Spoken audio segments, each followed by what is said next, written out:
Good morning. Thanks for coming. I'm Lucy Handley here on behalf of the Ridgefield Library to welcome Marilyn Carroll from the League of Women Voters, who will introduce today's program, Meet Your Legislators. Welcome, Marilyn. Thank you very much, Lucy, and good morning, everybody. And as president of the League of Women Voters of Ridgefield, I really want to thank you all for Zooming in this morning on such a beautiful morning. I know you could be other places, so I know we all appreciate your coming. I'd also like to thank the library for co-sponsoring and hosting this program.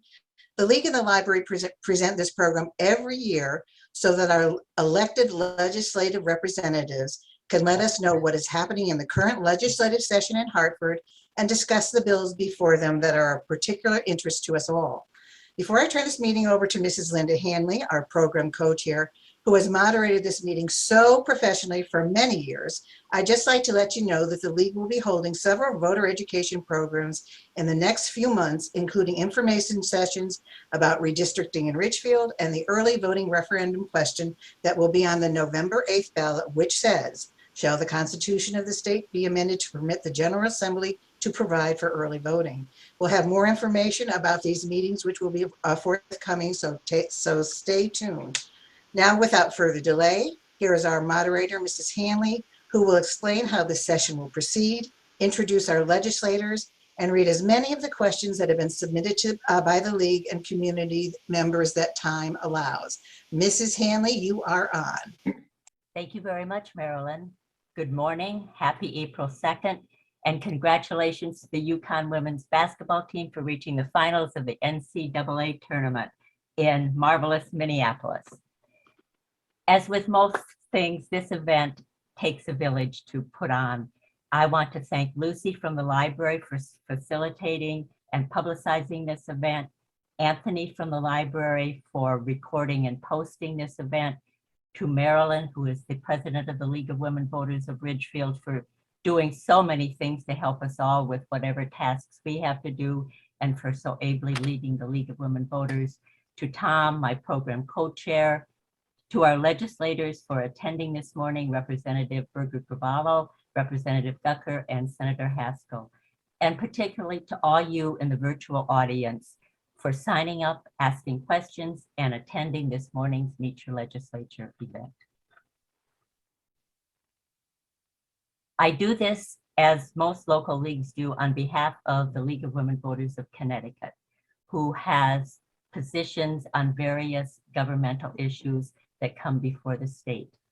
This year, the legislative priorities for this meeting from the League of Women Voters of Connecticut are topics on protecting and expanding voters' rights and access, supporting the Citizens Clean Election Program and campaign finance reform, ensuring transparency, and reversing climate change. After I've asked these questions of the legislators, I will ask the questions posed by you Ridgefielders who submitted questions to the League's website. We are going to try to stop at about noon or a little after because of commitments by the legislators. And so if any of your questions do not get asked, please submit them to the legislators and they will be very happy to answer them. But I do want to say that we might not get to all of them this morning. So let me begin by asking the League questions. The first one is going to be under the topic of protect and expand voters' rights and access. This is early voting. The League believes that every citizen should be protected in the right to vote and therefore encourages efforts to maximize voter participation and early voting. A resolution to amend the state constitution is necessary to vest the General Assembly with the authority to create an early voting system. And I'll just start out in alphabetical order with Representative Aimee Berger-Girvalo, who is our House District Representative from House District 111. Then to Kenneth Gucker, who is the House District Representative from House District 138, and on to Senator Will Haskell from Senate District 26. So take it away, Representative Berger-Girvalo. Do you support the referendum question on the November 2022 ballot? Shall the Constitution of the state be amended to permit the General Assembly to provide early voting? Thank you so much, Linda. I appreciate all that you do to put this together. And I'll jump right into it. Absolutely. The right to vote is the most critical element of our government and state and federal. And we are one of only 7 states in the entire country without some form of early voting. Florida, Georgia, Texas, they have early voting. So think about that. And we may end up being one of the last, but we can't be the only state without this option. I will hand it right off. Representative Gucker. Well, good morning, and as always, thank you for the fine job that the league does here and giving this opportunity, for us to be able to address the concerns, issues, and answer some questions that the people of the greater Ridgefield area have. Absolutely, we should expand and early voting. It's one of the things that we've been fighting for since my tenure. Myself and Will have been here now for 2 terms, and as much as people think that there are unfounded concerns via the internet, none of that has been found to be true. We have found during the COVID environment how important early voting is, that when people were fearful to be able to come out and express their voices and express their concerns about who they want to represent them, given that option to be able to vote absentee, which was the beginning of starting of this early voting idea, we saw actually more people participate in the right to vote and express themselves. So anything we can do to expand it, I'm all for it. I think we should even open up to more days. So yes, absolutely supportive. Senator Haskell. Unequivocal yes. I won't. Thank you so much for bringing us together. I always look forward to this event, and I'm sorry we have to do it over Zoom, but it's great to see folks, some familiar names in the attendee list. Unequivocally, yes, we need early voting in Connecticut. 40 other states across the country give commuters and people with disabilities and seniors and students and parents and so many others more flexibility as to when they cast their ballot. Connecticut is really a national outlier in saying that we're going to have elections on this one Tuesday in November from 6 a.m. to 8 p.m. And I hope that works with your schedule. For many folks, it doesn't. And that leads to lower voter turnout. And whether you're a Democrat or a Republican, I think we can all agree that that's a bad thing. Our democracy is stronger when more people have an opportunity to participate, regardless of who they vote for. So I'll be, I'm not running for re-election. I won't be on the ballot myself this November, but I am going to be campaigning emphatically in favor of this referendum, making sure that folks are aware that they're going to be asked this very important question when they show up to vote, and hoping that my community, by and large, will vote yes. Okay, thank you all for your answers to that question. The next topic is no excuse absentee ballots. I know there are 2 absentee ballot issues in play right now, but this is the question on no excuse absentee ballots. The League supports measures which assure the absentee ballot privileges are available to all electors for any reason or no reason at all. The League supports provisions to make it easier to vote by absentee ballot and minimize the number of ballot rejections. Do you support an amendment to Article 6 of the state constitution to allow any qualified elector to, regardless of reason, cast an absentee ballot instead of appearing at a polling place on the day of an election? Representative Gucker, let's start with you this time. Absolutely. I think in my last answer, we kind of covered some of that, but yes, absolutely. Short and sweet. Okay, Senator Haskell. I'll stick with short and sweet as well. Absentee ballots, once again, just like early voting, they make it convenient for folks to vote, regardless of who they vote for.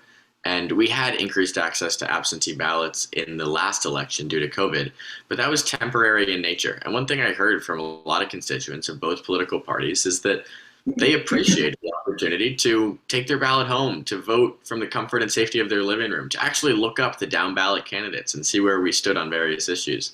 They don't want that flexibility and that accessibility to be rolled back just because COVID may be coming to an end, God willing. We ought to make sure that we don't reverse that progress. Not as short and sweet as Ken, but I tried. Yeah. Okay, Representative Berger-Girvalo.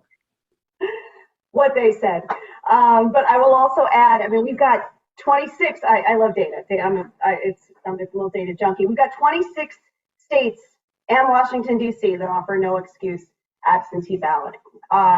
8 states conduct elections entirely by mail.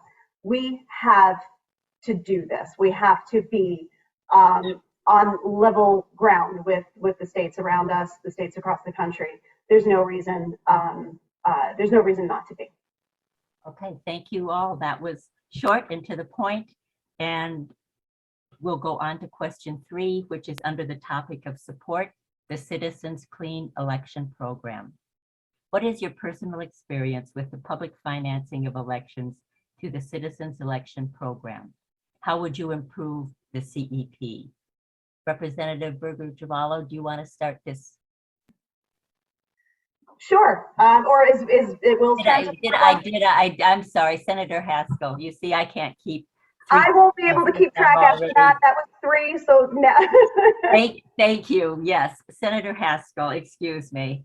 I'm always happy to follow Rep. Berger-Girvalo, but I'll just say that I would never have been able to run for office without a program like the Citizens Election Program. It makes our legislature accessible to folks who maybe don't have a huge amount of money in their savings account, who maybe don't have a savings account at all. In my case, it put a 22-year-old on the same level playing field as a 22-year incumbent. And I only can say that we're one of only 6 states in the country that have publicly financed state legislative races. I think the state of our politics nationally would be much different if we removed the negative influence of money in politics and instead put everybody on the same playing field.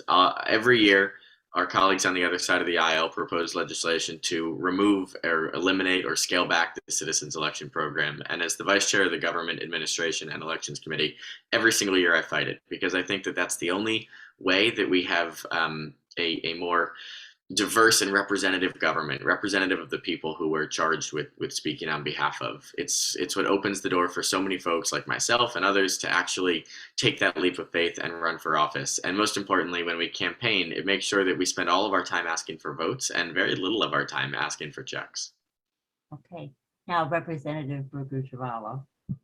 I agree wholeheartedly and share Senator Haskell's experience. I've used it all 3 times that I have been a candidate, and I could not have run for office without this. And what I do appreciate so much is that we can get that fundraising done in the beginning and then never have to think about it again. Then it just becomes about policy. It becomes about issue. It becomes about meeting voters. And I mean, very few of us like asking anybody for money. It's not a comfortable thing. So from a very practical standpoint, I think a lot of people don't really understand how this works. You raise your money up front. Once you qualify, that's it. You don't raise money again for that campaign under this program. So to be able to focus entirely on what voters are looking for and what true representation really is requiring of you by learning what is of concern to your voters, it makes it a much more honest, I think, campaign, because you are accessible to folks strictly for their opinion and for their point of view, and not because you need to ask them for more money. And the only way that I could see, I would support any improvements to this that would open opportunities for more to run for office. We need more young people who maybe don't have the jobs that could support them to be able to build. They haven't built any wealth yet. We need more single moms. We need to be able to continue to open up this opportunity to run for office across the state to anybody who is willing to do this work. Representative Gucker. I'm not sure if there's much left to say, but absolutely. The reason, that the Citizens Elections Program came out, because finally the glaring, corruption that was being used to get finances, where legislators and political, individuals running for office would have to spend all their time actually going and talking to lobbyists and talking to special interests, and finding out that when these special interests make donations towards campaigns, well, as being a businessman, somebody doesn't give something for nothing. So when you wind up getting large donations and you wind up having to go to areas that may have dark money or may have interest in the state or lobbyists, you're now kind of beholden to them. Well, no one's going to be beholden to a lobbyist or a special interest for $290. They bumped it up. When I originally started this, many years ago, was $100 was the max. You know, they bumped it up to $290. But a $5 donation means just as much to us as a $290 donation does. But it also, the other thing is it being that we have to meet two thresholds, one, a financial threshold as far as raising a certain amount of dollars, depending on which race we're running for, but also a head count of how many people in your district that you can go to. So what does that do? Well, it causes us to get on the phone and have to talk to our neighbors and talk to our constituents, talk to people in our community. And not only do we wind up talking about, hey, you know, I could use your support to qualify, but what else are you hearing and what else are you dealing with in your community? It makes us better stewards of understanding what is going on around us.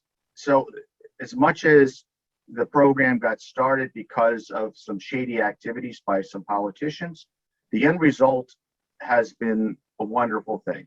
You know, all the things that have been said earlier about the ability to be able to run, expanding the pool of people to be able to run, but also at the same time taking those dark monies and those special interests out of the control of the legislature. It should be expanded as far as some improvements to it. You know, maybe we look at some of the loopholes that some people use to get around CEP. But it's an excellent program. I think it's a model that the rest of the country should look at, and I'll support it wholeheartedly. Okay, Senator Haskell. Linda, I think I already answered on Okay. CEP, but Okay. I'm happy to No, down no. further. All right, all right. The next area is open government, transparency, and access. And this is involving the Connecticut network, which I think is a wonderful service. It provides access to unbiased information. I go to the Connecticut network to look online on hearings and find out schedules of when bills are being discussed. So these next questions revolve around CTN. It allowed access to legislative deliberations when the Capitol and Legislative Office building were closed by the pandemic. The questions are, will you ensure CTN has adequate resources to cover important government meetings as well as the regular legislative session? What other resources are available besides CTN to keep the public informed on issues of community interest? Websites, Facebook, Twitter, YouTube. What role should state government play in distributing information to Connecticuters? Would you support funding for public service announcements on how to vote, where to vote, why to vote? Okay, Representative Gucker. Yes, yes, and yes. And I think that, again, going back to our theme of transparency, it is very important that we be transparent. It also helps us with dealing with questions we may get from our constituents who don't know about certain things. But we can go back, not only to CTN show meetings as they're happening, they replay a lot of them. So if you can go back into a schedule or go onto their website, if you missed a meeting and you want to really see how the committee meeting had happened or how people had voted or what some of the commentary is, you can go back and you can watch it in their archives.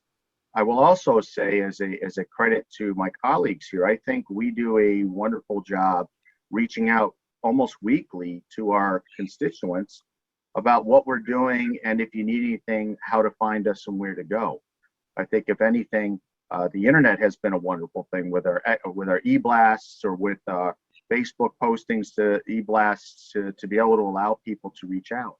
I will say it has been a valuable tool to not only, again, help us understand what's going on in the community, but also to be able to let the community know what we're doing. Expansion is wonderful. All that we can do to use technology to keep people informed. I firmly believe that an informed voter and informed citizen is a better citizen. You know, we have to break down the political spin that's out there, and the sound bites, and really break it down into, this is what we're doing, here's where you can find it, and it's not that hard to do. We should expand, and I am in full support of it. Okay, Senator Haskell.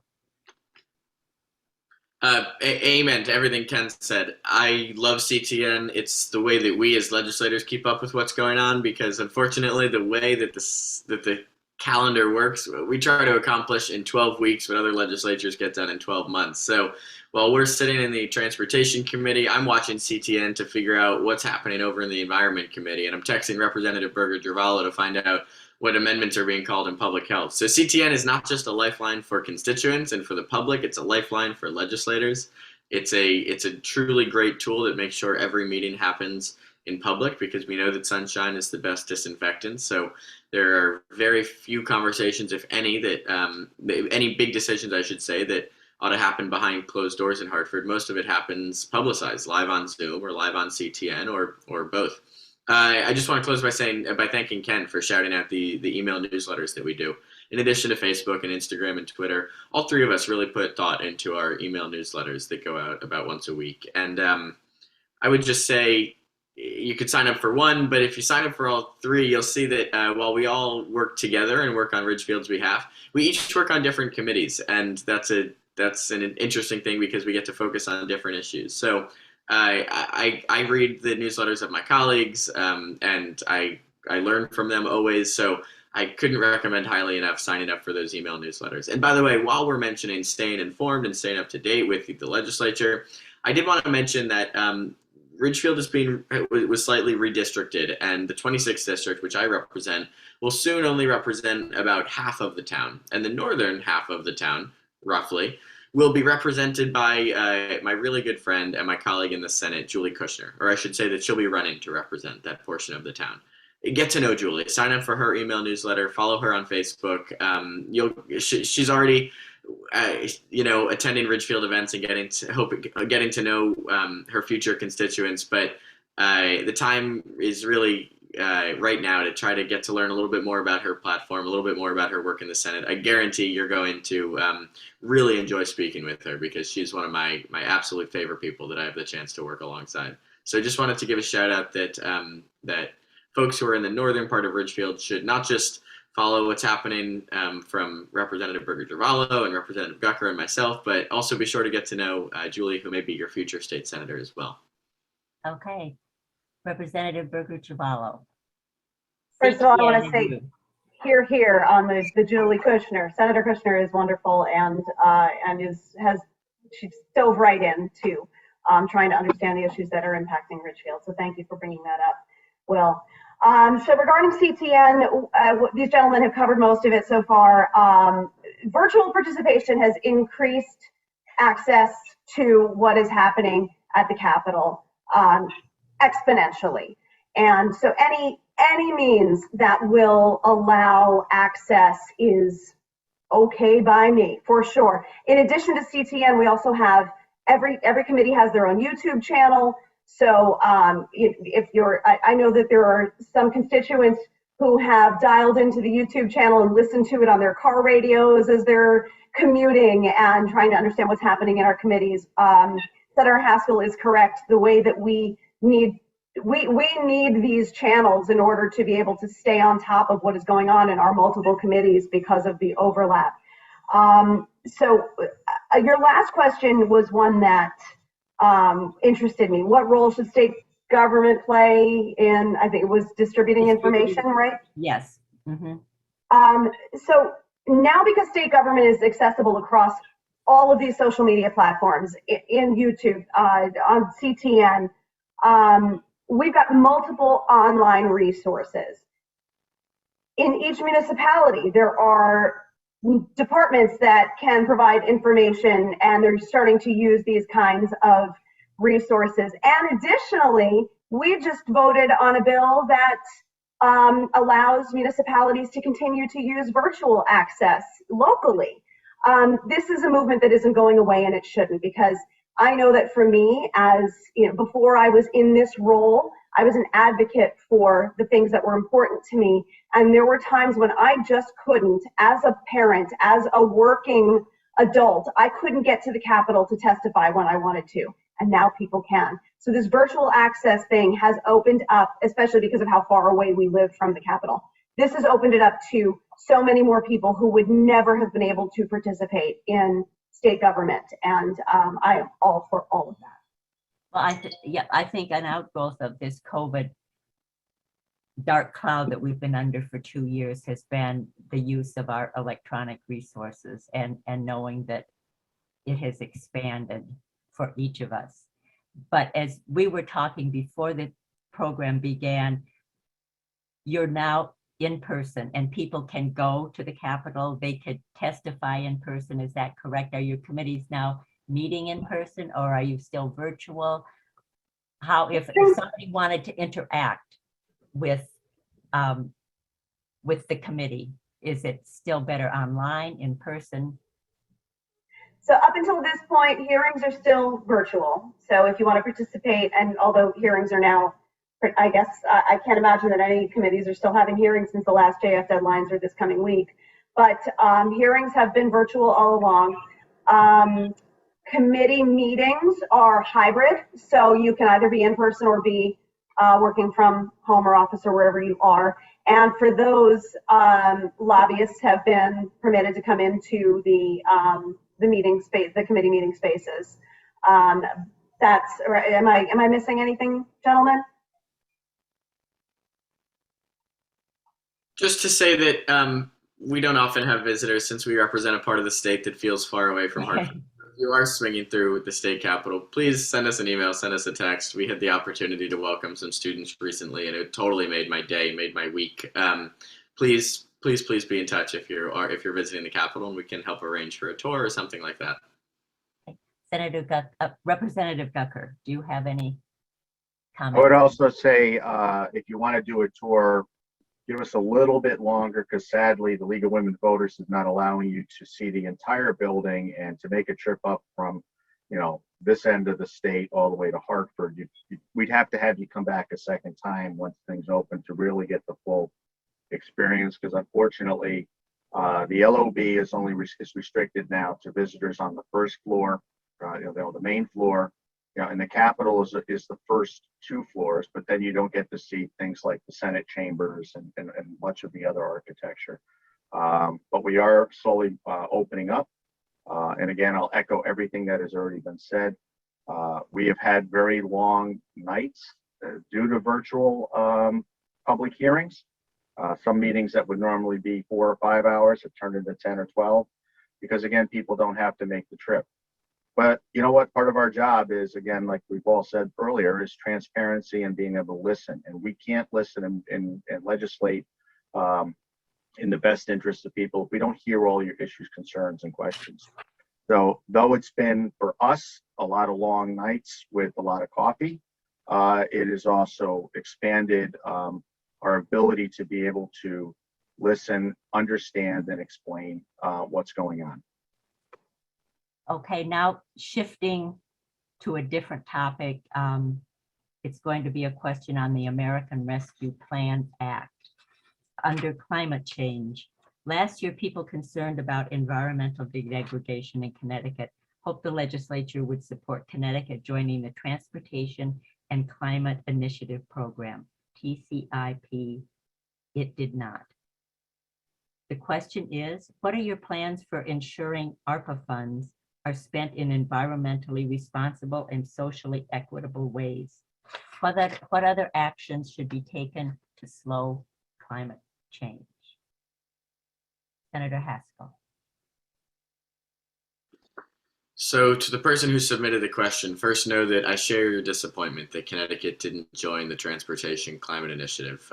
We spent months trying to make that happen, crisscrossing the state, talking about the investments that TCI would bring to our communities in electric vehicle charging infrastructure and roundabouts and more modernized traffic signals and air quality monitoring to make sure that asthma rates aren't highest in those communities, those urban communities that suffer the most from air pollution.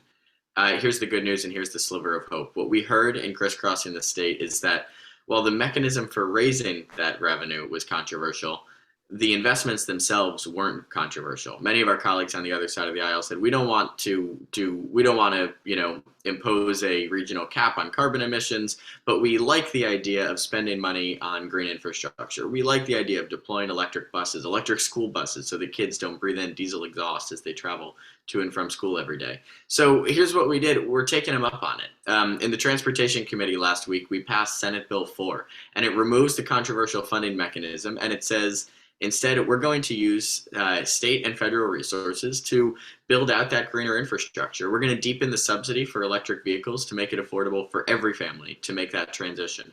We're going to install charging stations all across the state in rural communities and multifamily housing units so that no one is left behind and no one is struggling with range anxiety.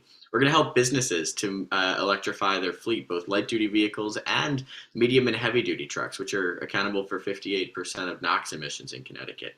We're going to fix traffic signals because even if you're driving an internal combustion engine, sitting at a traffic signal that's just operating on a timer, it doesn't just result in more traffic, it results in more idling, and more idling results in more pollution. So by making our signals responsive to the flow of traffic, we can ease headaches and ease emissions. There's so much in SB4 that I could talk about, from establishing a moratorium on the purchase of any more diesel transit buses to setting hard deadlines for making sure that our school buses are electrified. But the provision that I'm most excited about, frankly, has to do with the question of how are we going to channel state and federal and, frankly, municipal resources in the future to make sure that we're making the problem of climate change better and not worse. Connecticut, if this legislation were to pass, would be required to set up a carbon budget. And a carbon budget is essentially the total number of emissions that are acceptable in the state of Connecticut. And any time that the state or that the town was going to invest in an infrastructure project, that project would have to be evaluated for its impact on carbon emissions. The state really wants to widen a portion of I-95 at exit 7. It's probably a good idea. I support that project. But let's be honest, it's going to create and induce demand, and it's going to result in increased carbon emissions. If we're going to spend money in a way that increases carbon emissions, the carbon budget says that then we have to spend money in a way that decreases carbon emissions in a commensurate way. So we are always staying at or below that budget. And what this will do over time, over the next few years, over the next few decades, is make sure that whether it's ARPA funds or IIJA dollars, the Infrastructure Investment and Jobs Act, or so many other federal and state dollars, that they're spent in a way that deploys green infrastructure, that invests in pedestrian walkways and bikeways, in high-speed rail, in electric buses, that's spent in ways that makes our climate crisis better and not worse. That is so critical as we're about to receive more funding for infrastructure than ever before. So the time is now to pass Senate Bill 4. I've been really proud to work on this in the Transportation Committee with the help of my colleagues, and I hope we'll get it called for a vote in the next few weeks. Senator Berger-Girvalo. We're Representative Berger-Girvalo. Oh, my goodness. I like the House. I can stay in the House. Thank you. Good. I have the privilege of working with both of these gentlemen in the Environment Committee. So obviously this is something that is important to all three of us. Will and I are in transportation together. Will covered this pretty thoroughly. I think one of the most important pieces to emphasize is transportation is the largest contributor to greenhouse gases in the country, period. The largest contributor. We are in a clean air crisis, and to deny that is to deny the fact that we will continue to pay in catastrophic ways in the form of compromised lung health, and we can see that not just in the cities that have this concentration, but the number of kids being diagnosed with asthma right here in this area, it is increasing. And that is a result of this clean air crisis. But the other piece is the medical care costs that come with this. You know, if we don't deal with this now, we're going to be paying for it later in ways that we cannot afford fiscally, nor can we afford it in terms of public health. Opponents will say that this is the EPA's fault where we are, and that they should be doing something. And I will agree wholeheartedly, the EPA should be, but this is our job to pick up these pieces, and we should be aggressively working toward whatever standards we can in and around climate change, around clean air, so that we can protect Connecticut residents until the EPA does step up and do what we need them to do. Okay. Representative Gucker. So again, I guess one of the caveats of going third after my fine colleagues is they already say a lot of what I was going to say, but I'm going to add a different wrinkle to this. And the wrinkle is that Connecticut, unfortunately, receives a lot of our pollution not from Connecticut, but actually comes in from other states. We're finding that things coming out of New York, coming out of New Jersey, the way the Gulf Stream or the air work that moves from across the country, we pay that. But that also means we have to be extra responsible. Just because other states are not doing what they need to do doesn't mean that we should not step up and do what we need to do. I know the state of Connecticut has been very much on the forefront with trying to deal with not only clean air, but clean water. Not only clean water, but also brownfield remediation programs to be able to take a lot of these negative spaces and turn them into positive spaces, because we understand and know that we need to take control of our destiny. The biggest problem that we maybe have are, unfortunately, the special interest lobbies that do not want to get off of fossil fuels, do not want to move forward in a lot of these areas. And they're so busy spending time, knocking down the ideas. Yes, it's going to be a hard choice. It may be costly in the beginning, and that's why it's important that we take these federal dollars and invest them here. Because, as I've always said, I'm an old Eagle Scout, and I believe that we should leave things better than when we find it. And things were pretty bad. I mean, as far as, I'm a bit older than my colleagues, and, I remember, Jimmy Carter and, and all the environment movements of the 70s of really looking forward. And we had hoped to go there, but what happened? Jimmy Carter put, solar panels and other things on the White House, and the administration that followed, first thing they did was rip them off, take them down.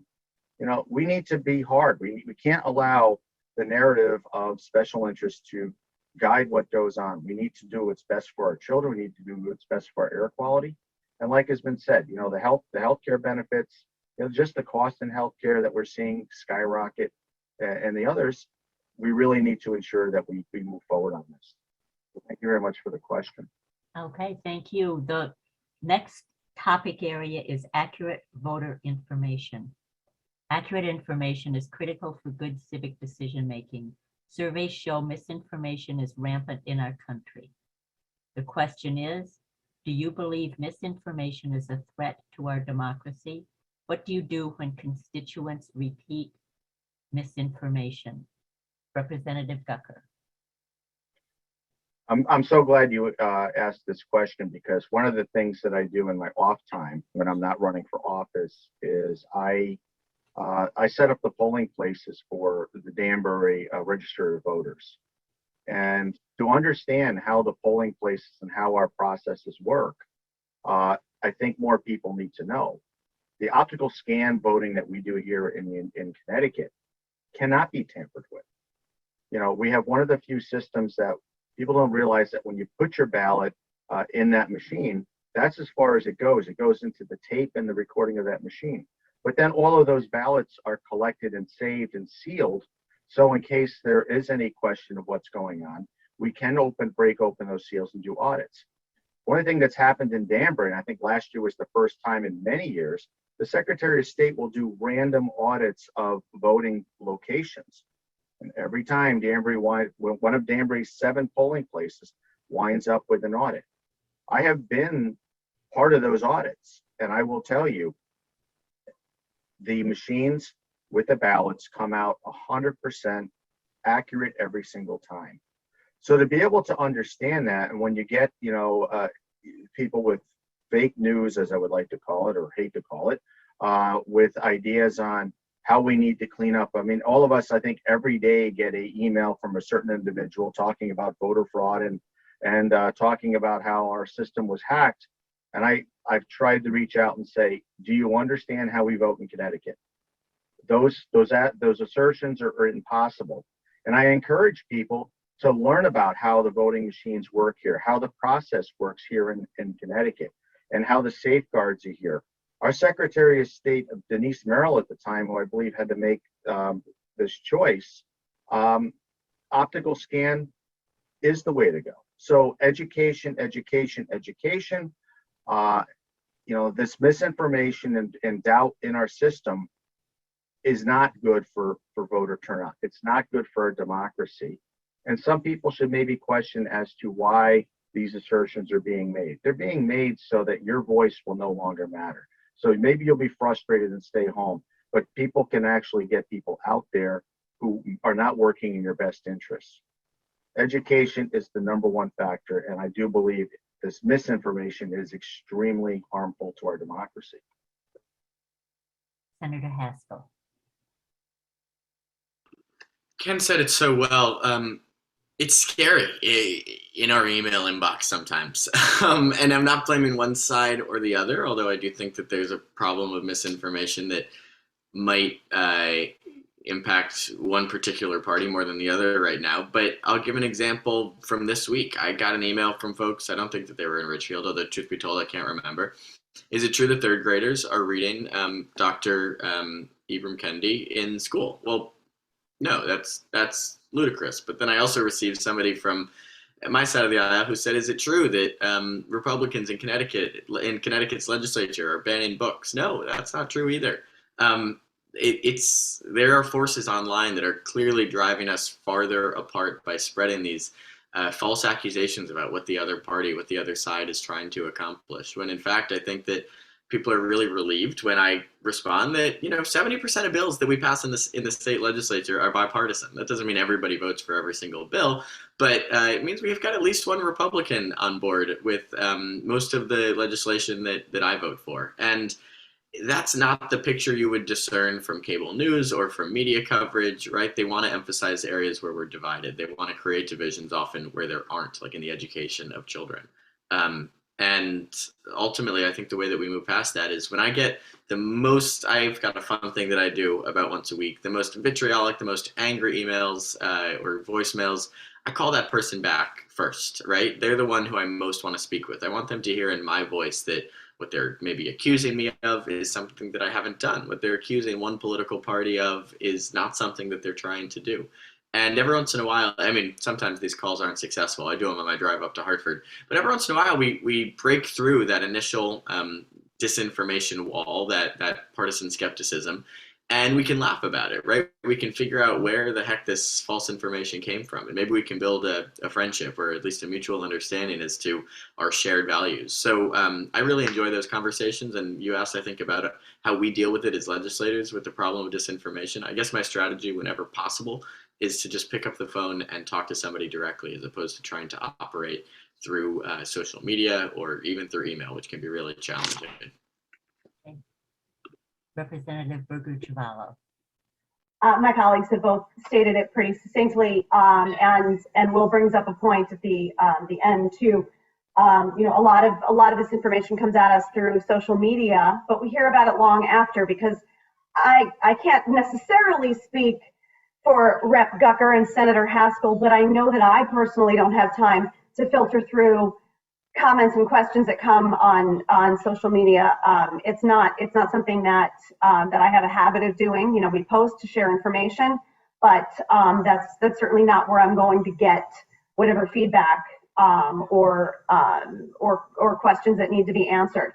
But if we are called, if we are emailed directly, we will answer and do what we can to correct misinformation. And Will is correct. It is not exclusive to one party for sure. But one of the things that I have done, and it's just sort of, I think it's just kind of part of what I have always done in my life anyway, but is to come at these questions or these accusations from a point of empathy and like speaking specifically to vaccine hesitancy or vaccine misinformation, which we saw a ton of this past year. I know that the folks who don't want to vaccinate are afraid. It is absolutely based in fear. And the people who spread that misinformation, they prey on their fears. And for me, coming into the legislature, I ask a lot of questions specific to vaccines because I had been given so much information about Where was the money coming from to pay for this misinformation that vaccines were safe and that they worked? And then when you dig in, you realize that was I was being hit. I was being inundated with a ton of misinformation, and they are safe and they are effective and they are the number one reason that we are able to see an end to this pandemic. But I am not angry with the people who refuse to believe that, because I do understand that they're afraid. The irresponsibility of spreading misinformation when you know it's not true, that's another story entirely. And that is gross and irresponsible, and it is destructive, and it is terrifying. And it's something that we need to be able to comfortably say, hey, I get where you're coming from. I understand that you're afraid, but let me tell you why that information is inaccurate. Here's the real information. And hopefully people are willing to listen. Hopefully people are willing to see what it is that we want to share it's not to perpetuate lies. It is to share truths and to clear it up. And that is sort of, I think, the mission. That's where I will speak for my colleagues, because I know that we've talked about this. Our mission is to clear up that misinformation wherever we can. Okay, thank you all for your answers. This is the end of the league questions to you. I didn't really introduce you properly at the beginning, so I want to go around and have each of you tell your committee assignments. We're in the short session and where we are in the short session, because I think, isn't it about a month from today it ends? So that makes it different than your first year of your term when it's the long session. So Representative Berger-Girvalo, do you want to go ahead? Committee assignments, jobs within the House, and where you are now in the session. So my committee assignments are the Public Health, Environment, and Transportation committees. I actually happen to share all three of my committees with Senator Haskell, so we do spend a lot of time talking about these things. And you know, so in the House, we typically have three committees. I know that it is a much higher number in the Senate, so I'll let Senator Haskell speak to that.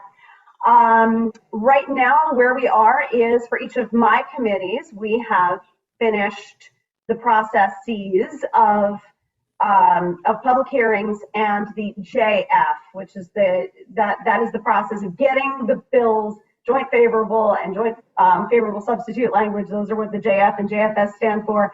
That means we have just voted them out of committee, or they have died in committee, as we will say, anything that doesn't make it beyond that. Once we get to that point, which is happening now with all of the committees, and the final JF deadlines are this coming week for any outstanding committees. Once we get to that point, now it comes time for us to be in person in the House and in the Senate, and we are then going to be voting on whatever leadership decides to call to the floor. So that's kind of where we're at in terms of process, and that's where I represent, and I will turn it over to my colleagues. Okay, Representative Gucker. So I serve on the Environment Committee, I serve on Planning and Development, and I am the Vice Chair of Banking. Basically, all three of those committees have finished. We have JF and JFS, just as my colleague Berger-Girvalo had expressed. We're pretty much got everything out of committee and done. The other thing I want to also note is when we vote to support or push or get a bill out of committee, we may vote for something to get it out of committee, but not necessarily be supporting it at that time, because a lot of times there's a lot more information that needs to come. But we cannot allow that information to come forward if the bill does not move forward out of committee. So there are many times you'll hear from both sides of the aisle that colleagues will say, well, I am going to vote it out of committee today to support it, to get it moving on so we can get more information and learn more about this idea. Because with a short session and being so condensed, it's actually difficult to really get all the information we need. Plus, I mean, I know I have learned this session on how to run two laptops at the same time, because sadly, my environment committee runs at the same time as planning and development. So to sit there and try to really absorb all of the information that's coming in from two committees, it's difficult. So, when you look at our votes to get things out of committee, when you look at things as to why, take it with a grain of salt. We may disagree on some of it, but we may say, look, I will support it today to get it out of committee because I think it is a worthy discussion. But it's not till it actually hits the floor that we really get a good idea of what the bill would look like, what the final language would look like, because it could totally change. Somebody could come in and do a strike all amendment, and something that we supported out of committee may be something totally different that we have to vote against. So kind of a little bit of how we work things, but those are my three committees. Okay, Senator Haskell. So I have the pleasure of serving with both of my colleagues on the Environment Committee, and Representative Berger-Girvalo and I also serve on the Public Health Committee together, and Aimee, one other, in Environment, Public Health, and Transportation, of course. Yep. So I serve as the Senate Chair of the Transportation Committee. I serve as the Vice Chair of the Government Administration and Elections Committee. And in addition to the Environment and Public Health Committees, I serve on Energy and Technology, Judiciary, and Higher Education. I love each of these committees for different reasons, and I'd be happy to talk about those reasons. But the most important thing I want to emphasize is, as my colleague said, we have just about a month left in the legislative session. There's nothing more frustrating, more sad than when a constituent reaches out in September and says, hey, I'd really like you to pass this bill into law, because unfortunately we don't legislate all year round. We legislate for these 5 or 6 months. So if there's something that you want to see passed, get in touch with us right away. If there's something that made it out of committee that you want to make sure gets called for a vote in the House and Senate, if there's something that gets called for a vote in the House but it's getting held up in the Senate, please be in touch. The next month is our narrow window of opportunity to bring those ideas and to bring your perspectives into the respective chambers where we serve. So don't hesitate to be in touch. This is really the critical moment. And as a quick note, because as my colleague said, we've been up against deadlines in these committees. If you've emailed me recently, I apologize. I'm like embarrassingly behind on emails, more so than I've ever been because of the 6 or 7 committees that I serve on. So I'm going to be catching up, and please accept my apologies for the delayed reply. So your constituents still have time in this shortened session to contact you with their views or questions about a certain piece of legislation, correct? Very good. Now we're going to move on to the portion where I'm asking questions that were submitted to the Ridgefield League of Women Voters website by your constituents. And I am going to, they're done really in chronological grouped order. Meaning that if the first or second question was asked further down the list, we're doing topics all together so that we're not ping-ponging between asking a question and going back and forth between different topics. And I will read the person's name who asked the question, and I apologize because I will probably mispronounce many names. The first question was asked by Roger Restano. It's on pedestrian safety in Ridgefield, enhanced crosswalk signaling on state roads in town. Ridgefield has an urgent need for enhanced crosswalk signaling using pedestrian activated warning lights in a number of locations. These include Main Street, south of Rockwell Road, Main Street across from the Aldrich Museum, Main Street at Big Shop Lane, Danbury Road between the Starbucks parking lot and Adam Broderick Spa. Additionally, a new crosswalk is long overdue for being put into the allow access across Danbury Road to the rec center. These all involve state roads. What are you doing as our representatives on this issue? Representative Gucker, could you begin the answer portion? So absolutely. What we've done in Danbury, and forgive me, I'm going to talk about 3 towns at the same time because, again, I represent 3 towns right now. I know what we did in Danbury and we did through New Fairfield, since they share a state road, as we did through Westcog. We took a $50,000 grant and we did a corridor study. And a lot of times before we can do these crosswalks, we need to do a corridor study because we need to be able to show the Department of Transportation and DOT that it is a need. It is a concern.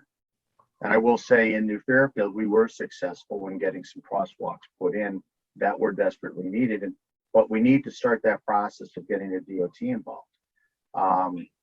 Pedestrian safety, I know we had a bill in the House that we're dealing with. Well, how do we know somebody's going to cross the road? Do they need to do some sort of signal or some sort of motion to alert a driver that you're crossing?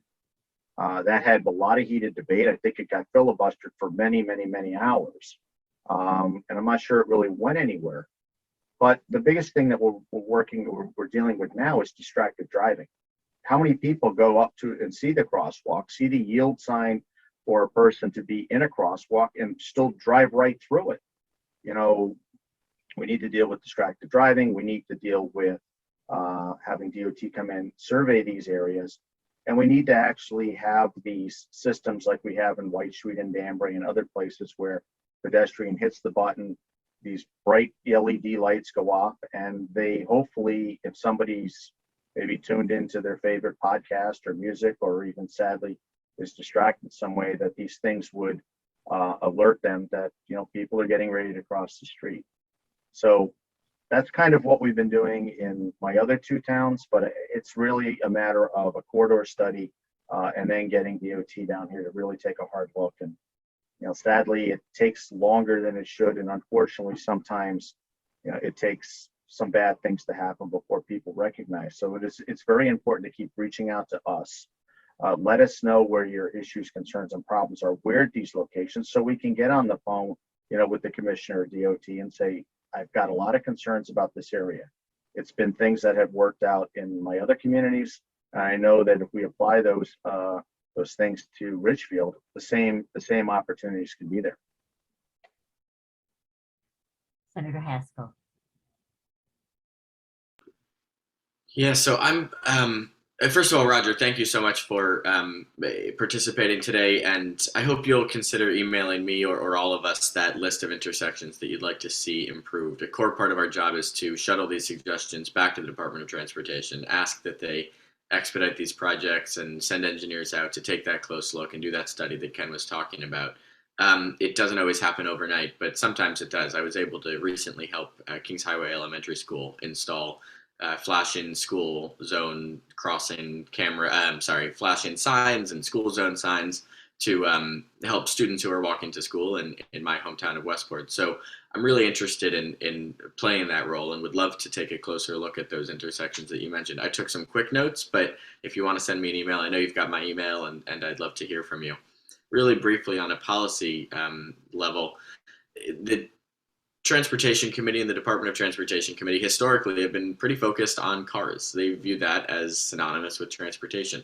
That's changing, thank God, right? We're starting to see a recognition that a lot of Connecticut residents don't own cars, and therefore we ought to invest in public transportation. And getting from point A to point B doesn't always involve public transit, doesn't always involve cars, but in fact involves a lot of walkability, and that means investing in bike paths and pedestrian walkways. So last year, we created the Vision Zero Council, which makes it the official policy of the state of Connecticut that we should strive towards zero pedestrian fatalities. Why did we do this? Because nationally, pedestrian fatalities are increasing more than any other kind of traffic fatality. Since 2009, the number of pedestrian deaths increased by 53%. All other traffic fatalities increased by only 2%. Over the last 5 years in Connecticut, we typically see an average of 58 pedestrian fatalities annually. 58. But that number increased even further last year to 65. So the numbers are trending in the wrong direction here, and we're starting to see more state investments than ever before in things like pedestrian safety. That means stricter enforcement of speed limits. It means improvements to crosswalks. It means public awareness and education and training to cut down on distracted driving, and so much more. So we can be helpful here sometimes on specific crosswalks. Please let us know. And big picture, know that we're working to shift department resources to recognize that no matter how you get there, transportation is about making sure people can travel safely and efficiently from point A to point B, inside a car or outside of one. Representative Berger-Girvalo, please. Thank you. My colleagues have said most of what I wanted to say. What I will add to that is, we even when we're not on the committees, of cognizance over these kinds of issues. We still pass on your information. And Roger, I see that you did submit an email, and I appreciate the list, and I'm going to share it with Senator Haskell so that he can see what that is, because and with Rep. Gucker as well, because the truth is, there are laundry lists that the Department of Transportation receives, and the more advocacy for these things, the better. So if they're hearing from all three of us and Senator Kushner that these are issues of concern to Ridgefield, then they're certainly going to carry more weight. But additionally, these conversations, particularly around distracted driving, as Ken mentioned, and we'll highlight it as well, these are conversations that are happening in the public safety committees. They're happening in planning and development, and they're happening in transportation. We are aware that this is a very, very, very real problem. And in fact, one of my colleagues just the other day, who represents where Trinity College is, her daughter lost a friend it was another pedestrian who was struck. I mean, this was just days ago. It is happening across the state, and we have to do something to stop this for sure. In terms of responsiveness from the Department of Transportation, these are new projects. It's a very different sort of thing, but what I have noticed is when there need to be repairs or emergency, something needs to be addressed in an emergency, the Department of Transportation has been much more responsive than I expected. I came into this very, very skeptical about government agencies and how they would respond to representatives and senators forwarding concerns from their community. And I have seen, even when the very first thing that I dealt with was a broken crosswalk. I believe it had been hit by a car. And the Department of Transportation said, well, we'll try to get to it in about a week. And 2 days later, it was repaired. So they are responsive, even with this massive list of areas to address. And we will continue. I know that we as the Ridgefield delegation will continue to advocate for it, but we'll also continue to communicate with you. So if you haven't signed up for our newsletters, as things are repaired, things like that, we share once we know what has been fixed or what has been addressed. So it's a great opportunity also to sign up for our regular e-blasts. I think that closes that out. The second question again is from Roger Restano, and this is on highway mileage use, tax specific to electric vehicles. Those who can afford electric vehicles enjoy nice tax incentives and can many times recharge their cars at free charging stations. They obviously do not pay taxes on gasoline and diesel, which go to the maintenance of our highways. Some states charge a modest higher registration for electric vehicles so that they contribute to the upkeep of the highways and are studying mileage taxes specific to such vehicles. Would you support this in Connecticut? If not, how do you suggest that all users of our highways are paying a fair share? Senator Haskell. Roger, thanks again for the question. And we may disagree slightly here. I'm a big believer that we ought to be doing everything we can to hasten the transition away from internal combustion engines and towards electric vehicles. That means that we've got to make it financially affordable and appealing for folks to make that transition. And there's a variety of incentives that you mentioned.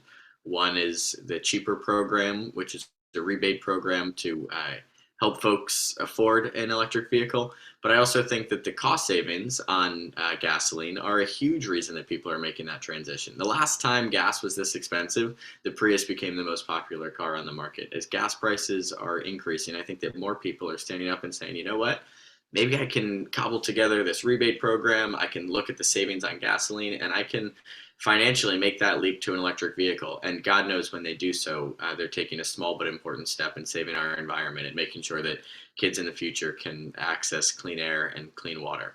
That being said, I don't think that all of our incentive programs for electric vehicle adoption make a ton of sense. Years ago, the legislature decided to waive the registration fee for electric vehicles. This is a de minimis amount of money. I don't think that anybody transitions to an electric vehicle because they're going to save on their vehicle registration fee. And it's a little bit of a hit to the Special Transportation Fund not to charge it. I think it was around $353,000 this year, if I'm not mistaken. So SB4, which is that legislation I mentioned earlier, the Connecticut Clean Air Act, that actually gets rid of the registration discount, and it treats electric vehicles and internal combustion engines in the same way for the purposes of vehicle registration. There still are other financial incentives, frankly, incentives that we're working to make more generous, incentives that we're working to make more accessible by pre-qualifying folks who live in environmental justice communities. I do want to create a system that does financially push folks to make that transition. And to the long-term answer to your question, you're right that our special transportation fund is kept afloat by taxes on gasoline. I would love to reach the moment in Connecticut's history when we're worried about the solvency of our special transportation fund because there are so many electric vehicles on the road that we're not purchasing as much gas as we used to. But we are so very far away from that moment. And that, in my mind, would be a happy problem because we'd be seeing so much less air pollution. Long term, how do we make sure that everybody is contributing equally to the upkeep of our roads? We do what every other state on the East Coast has done by passing a user fee, a tolling system that makes sure that those who travel the most on our highways actually have to contribute for the upkeep of our highways, including and especially out-of-state drivers. So that's my take on the long-term solution. Okay. Representative Berger-Girvalo, please. So the thing about following the transportation chair on a question like this is I can just say ditto. We do need to encourage as many folks as possible to switch over to EVs, and I think that making it affordable is part of that. I'm a Prius driver since 2007. I'm on my second Prius. I am looking now toward, as this thing ages out, it's about 9 years old. I expect I'll probably get another 3 or 4 years out of it running well. I can't believe I just said that out loud, partly while I knock on wood. I am hopeful that I will be able to afford to step into an electric vehicle. I don't know if you guys have seen what state reps make, but I want to be able to afford this, and it is certainly something that we need to be able to continue to incentivize so that more people do this. I'm perfectly happy in my Prius, by the way. But if we tack on a new fee, that kind of reverses whatever incentivizing that we have done. And while I understand the object of fairness here, whatever we can do to expand our general statewide fleet of cars to electric, whatever we can do in the immediate moment, we should do. And then if we are fortunate enough to reach a threshold that makes sense, then I would certainly be willing to revisit getting back to whatever car fees exist for combustible engines and applying them to EVs. But we've got to reach that threshold first, and we've got to keep those incentives open. Thank you. The next topic is mental health and healthcare services for children. There are 2 questions under this topic. I will read them. The first question is from Susan Coco. Mental health and healthcare services for children are overtaxed. Across the state, there is high demand and service disparity. What are your plans to address this issue? What are the ways we can support this? The second question is from Michael Retger. Across the state, there is high demand for mental health and healthcare services for children, but these are already overtaxed, creating significant service disparities. What are your plans to address this issue? What are ways we can, as citizens and voters, to support this? Representative Berger-Girvalo. I don't want to talk too much on this because I think that this is something that each of my colleagues will be able to contribute to. But this is, thank you, Susan, and I believe it was Michael, right? Michael. Who submitted. Thank you both for the question. This is a conversation that every single legislator, both sides of the aisle, it is top of mind for each of us. And one of the biggest bills that I personally have seen in years of watching what happens in the legislature, and obviously since coming into it myself, is House Bill 5001. And this one expands access to telehealth, improves emergency response calls, fully covers more care through private insurance, more supports for parents and pediatricians, makes Connecticut home a welcome home to more doctors and providers. It supports more school-based care. It is doing this incredible thing of addressing across, and it is mostly child-centric, but it is doing this incredible thing of addressing mental health care. There is bipartisan support for this kind of legislation. I have seen my colleagues, particularly Representatives Exum and Linehan, digging in really deep on this. It is that we did most of this came out of a different committee. We did a joint committee hearing with Public Health and Children's, and listened to story after story of the impact that not only COVID and what happened in schools and what happened since has had on children, but also where things stood before we even went into COVID. This is not a new problem, but it has served, COVID served to highlight exactly where we have these tremendous gaps in mental health care. And I am beyond proud to support this legislation because of how, gentlemen, you can probably jump in when it's your turn and say, are we up to 80 something pages on this bill because of how comprehensive it is, something like that. So I would encourage everybody who is watching this to dig in, check out, go to the legislature's webpage and look for HB 5001 and look at how detailed and how committed to the mental health and well-being of children the legislature is. Thank you. Representative Gucker.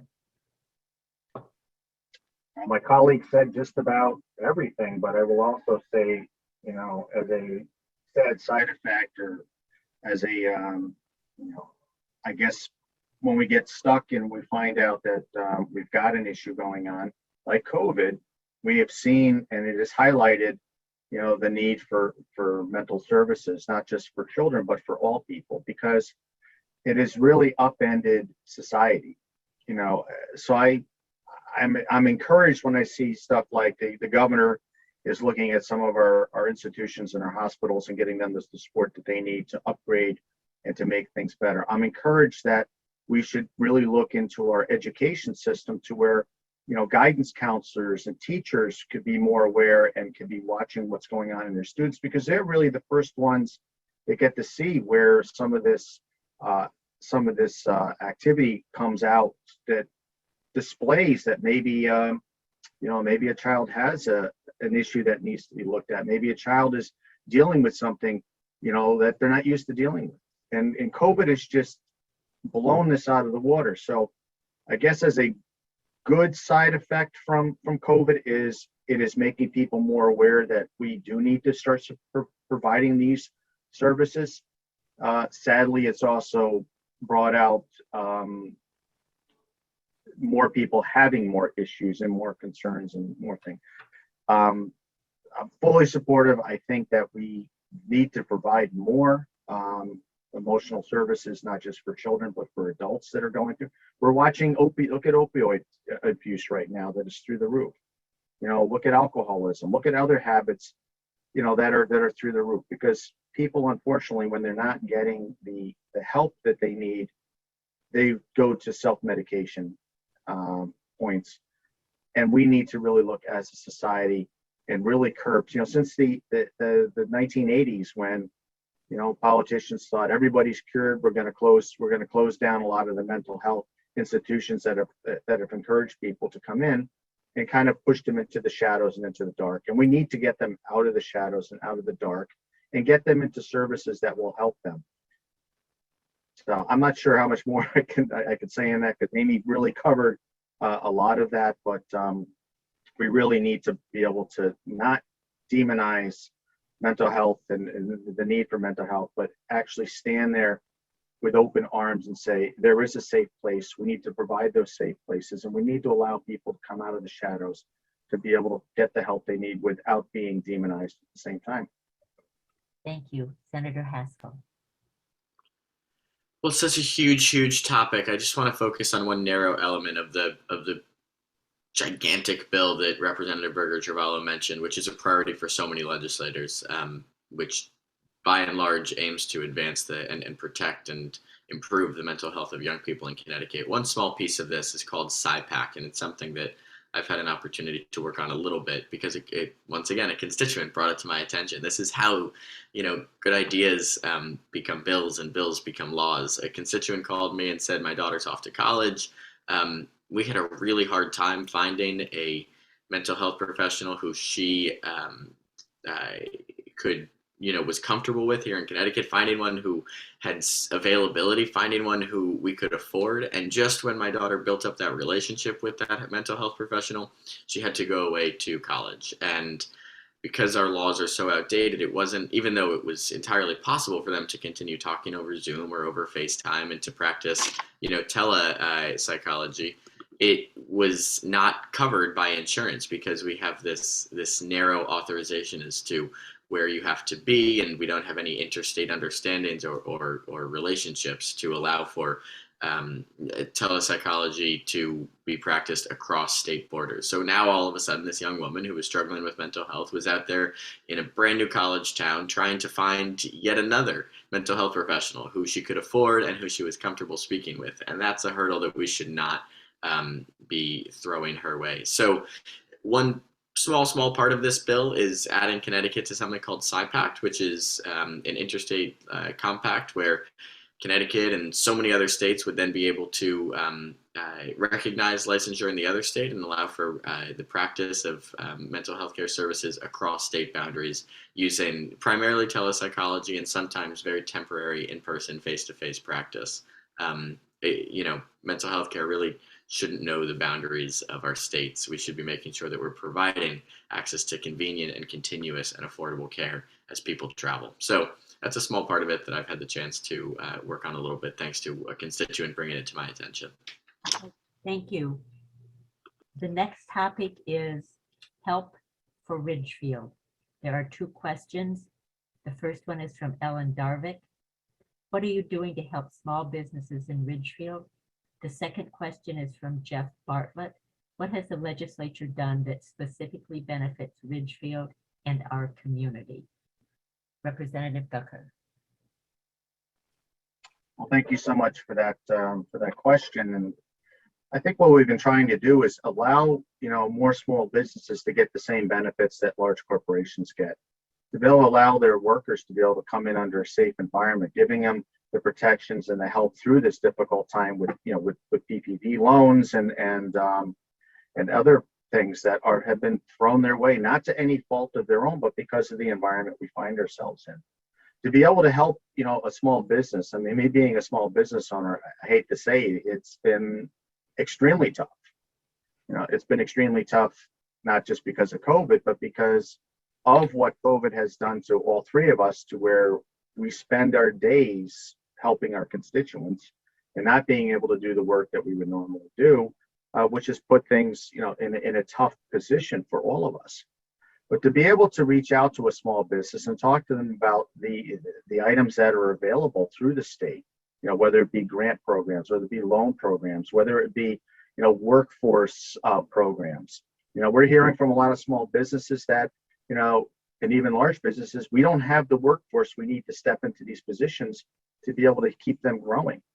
So what are we looking at? We're looking at education programs to encourage, maybe a college education always isn't the answer for all kids. Maybe something in the fields of the trades or a specialized, job in the 21st century that would help us grow. Being able to support those kids to be able to go to those schools, but then also be able to provide those schools in the area so that our businesses can grow and can see what's going on in the foreseeable future. I mean, it's such a wide program. There is so much out there that the state is doing, being able to funnel federal dollars here to be able to support our small businesses, because honestly, when our small businesses fail, we all fail. The small businesses pay the biggest amount of taxes. They're the ones that employ your neighbors, that employ the people you care about, and they don't have the luxury of all the the special write-offs and things that the large corporations have. So it's many of those pieces that we're working on, and I'm sure my colleagues will expound a little bit more on that as well. Thank you. Senator Haskell. Sorry, I just had to find the mute button. So huge question, and I'd like to think that all the bills that we pass in the legislature are aimed at helping Ridgefield. Each of the, proposals that make it through the process of the House and the Senate impact Connecticut's 169 towns somewhat differently, but we're always looking out for the best interests of this town. Let me highlight two things that I'm really proud of. Just if I had to pick only two. Connecticut passed the most inclusive, the most generous paid family leave program in the entire country in 2019. This is helpful because, the United States is rather unique in terms of OECD countries, in terms of advanced economies in the world. We don't really offer time off for employees who have a new child, who are struggling with an illness, who are helping a loved one recover from an illness. My mom, this is personal for me, my mom went back to work 2 weeks after I was born, and that's true for 25% of American mothers, but it shouldn't be. We know how important it is for parents to take time to bond with their newborns.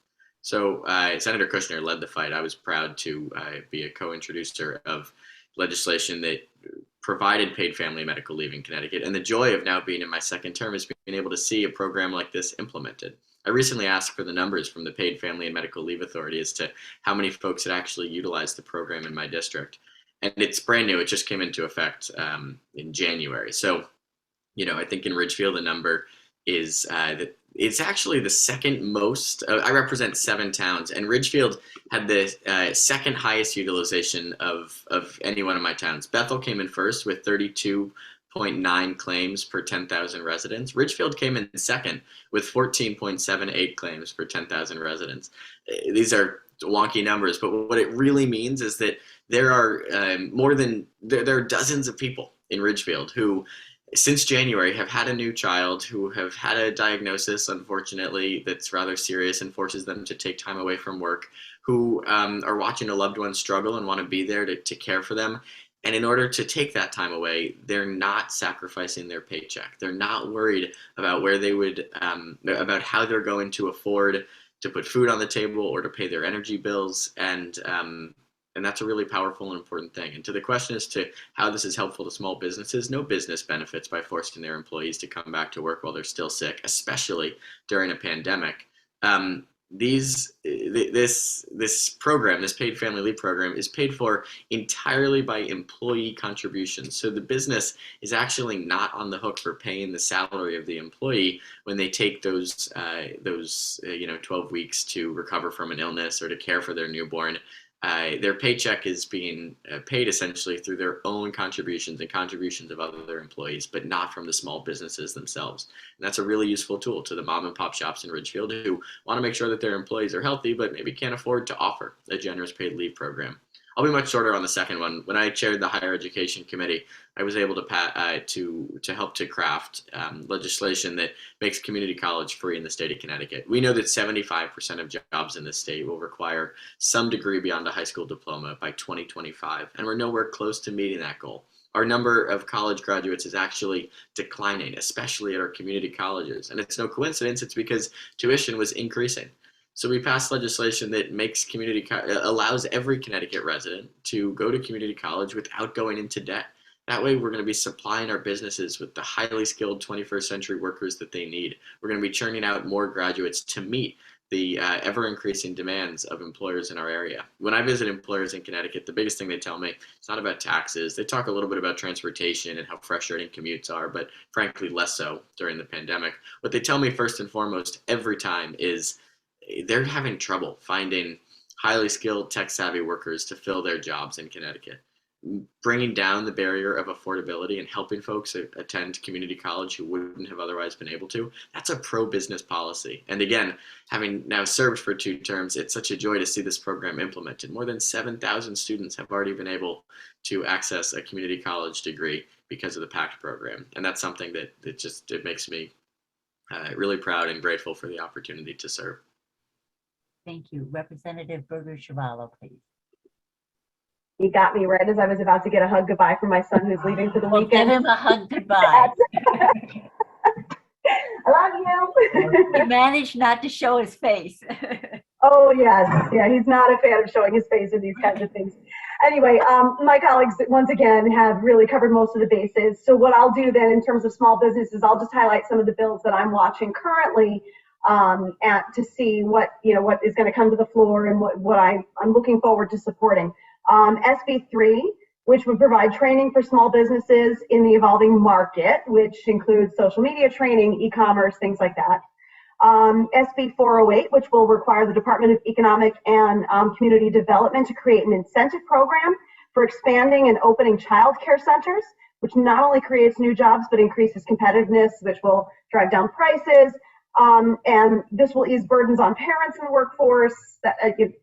Which is a critical missing piece we've all learned. HB 5127, which creates the Jobs Connecticut Tax Rebate Program, which would encourage the growth of businesses in finance, insurance, manufacturing, clean energy, bioscience, these kinds of technology, digital media, these kinds of industries, by providing these businesses tax incentives for the jobs that they create, which is huge. We want to bring jobs here. We've got to incentivize that. And then in terms of benefiting Ridgefield, Senator Haskell went big picture with paid family leave. I'll go small and talk about some of the things that Will and I have worked together on, and that Ken has supported as well. And that is taking small issues that seem like they're sort of specific and tiny, but they're important to a particular constituent, and taking that and turning that into a bill proposal and following that to the end. Senator Haskell and I worked last year on passing an AED bill, which would bring AEDs into gyms.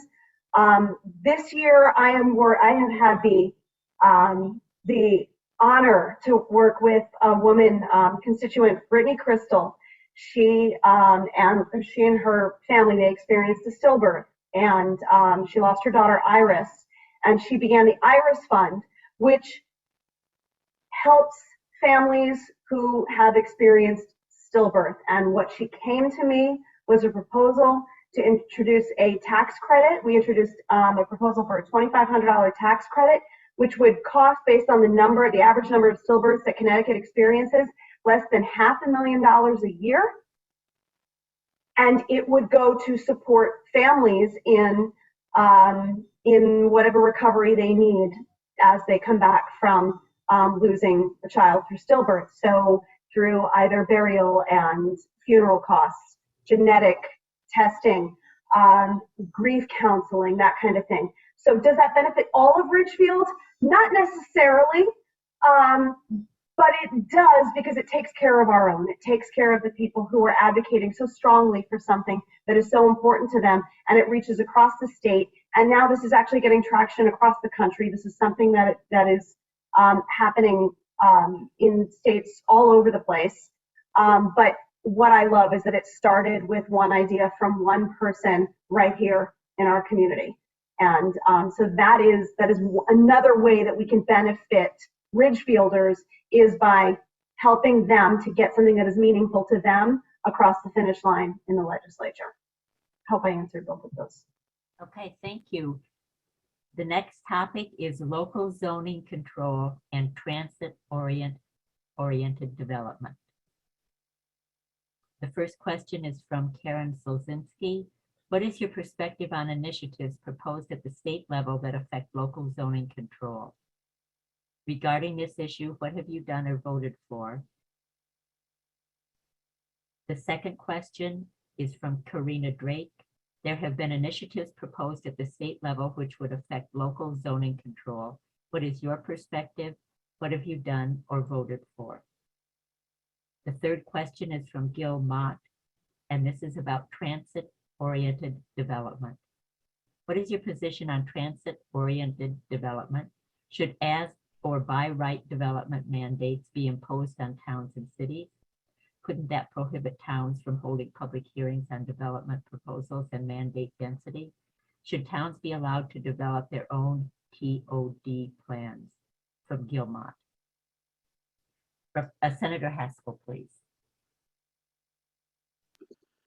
Well, it's a huge question. As the chair of the Transportation Committee. I believe in transit-oriented development. I work every day on trying to get more state investments into our rail lines, especially the Danbury branch line, which struggles in terms of ridership. And I got to be honest, it's hard to convince my colleagues to spend $800 million on electrifying the Danbury branch line when very few people can actually live near the train station, right? Because of the proliferation of single-family homes in our area, public transit is only quasi-public in the sense that you really need a car to access it. That would change if we saw greater development around the Branchville train station, for example. Obviously, there are sewage considerations, there are environmental considerations. I have a huge respect for the work that town officials do. I've gotten to know a lot of the P&Z commissioners here in Ridgefield. I think they do exceptional work, and I think that they are helping to think through these challenging issues as to how we can create more opportunities for housing in and around the train station.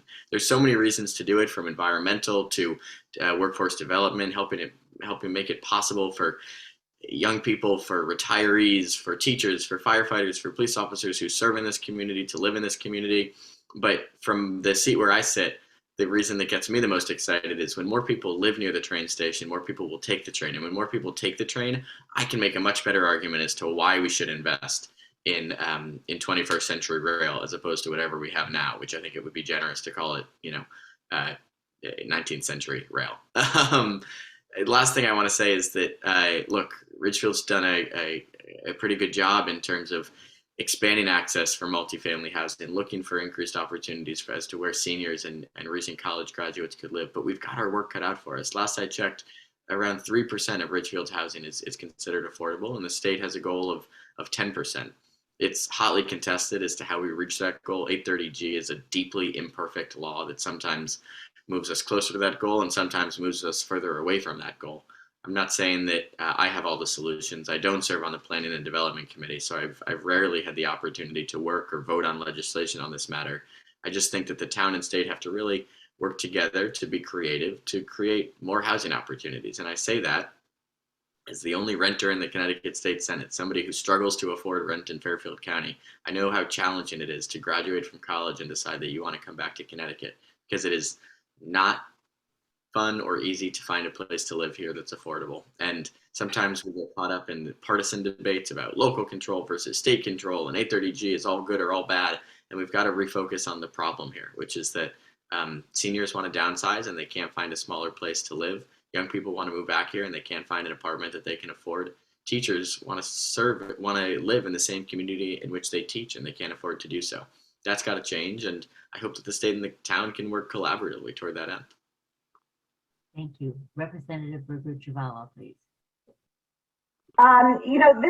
This is obviously something that some people in Ridgefield really talk about a lot, and I think it always comes down to 830G. That seems to be the conversation that is, or the topic that is most often referenced, and I think that there's a large misunderstanding about what 830G is, and I think that includes legislators.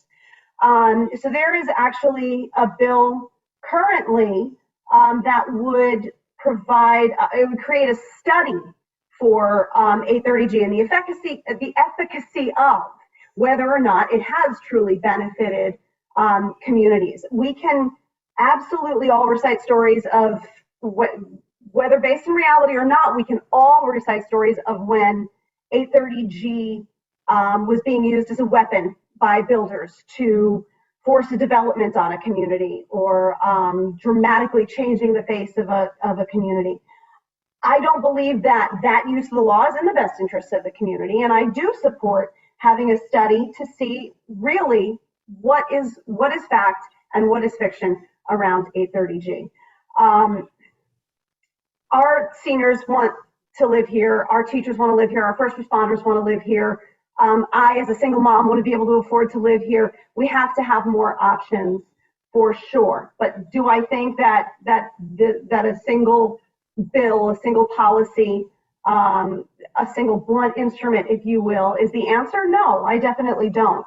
But that's why I've worked with, and I know that my colleagues have done the same thing, with our Board of Selectmen, proposing legislation that they've specifically asked for, even though I'm not in planning and development, to introduce legislation. For example, they asked specifically for a bill that would increase penalties for someone who raises a building without proper permits. That went directly to planning and development to submit that proposal. Where that goes in a short session, probably not going to happen this year, but now it's on their radar, and now it's something that they want to work toward, and it would be something that I would be willing to work toward next session, assuming I were able to be there. But working with the Board of Selectmen, working with our planning and zoning, as Senator Haskell referenced, working directly with the members of our planning and zoning board, working with our social services director to find out who is looking for affordable housing and what are they finding, and how many people are able to stay in the community and how many people are leaving because they can't. And working with WestCog to figure out what their plan is for affordable housing. These are all groups that are willing to talk to us. They want to talk to us. We're listening to them. And then when we vote, we're not doing that in a vacuum. We're doing that with feedback from real people who have boots on the ground who are doing this kind of thing. And it's been a lot. There's a lot more agreement on what should happen than not. And to listen to that point of view, to listen to these different groups and how everybody really does want the same thing. Maybe the route to get there is a little bit different, but knowing that we're all working toward the same goal of finding ways to increase affordable housing, we definitely need to be able to do that, but we also want to be responsible and have it fit in with our long-term goals. That's universal. That's across everyone. Thank you. Representative Gucker. So as the sole member of the Ridgefield delegation that does serve on planning and development, this has been an issue, and I have a lot of concerns. And it's not so much about local control, but it's about responsible control. The reason why I ran for elected office was I was asked by my neighbors to do so. And my history in the city of Danbury was dealing with development issues, not overdevelopment, but responsible development, and responsible development that would be good for the environment. I had a big problem with the transit-oriented bill that's put out there because they used a one-size-fits-all formula, and one size does not fit all. Danbury is one of the few towns that's actually doing a transit-oriented study in a downtown corridor study. We've been doing this for a number of years. And even though if you read the Desegregate Connecticut bill that was put out there about the transit-oriented authority, they were talking about a half-mile radius. And I had asked, and I had sat down with Desegregate Connecticut and said, what is your idea with this? Well, we figure people within a half-mile radius would be able to walk to the train station. Now, if anybody has looked at the Danbury train station, it is not walkable. There are major roads and major obstacles in the way. The infrastructure is not there as far as even just the sidewalk ability and et cetera. Plus, a half-mile radius of as right development was problematic.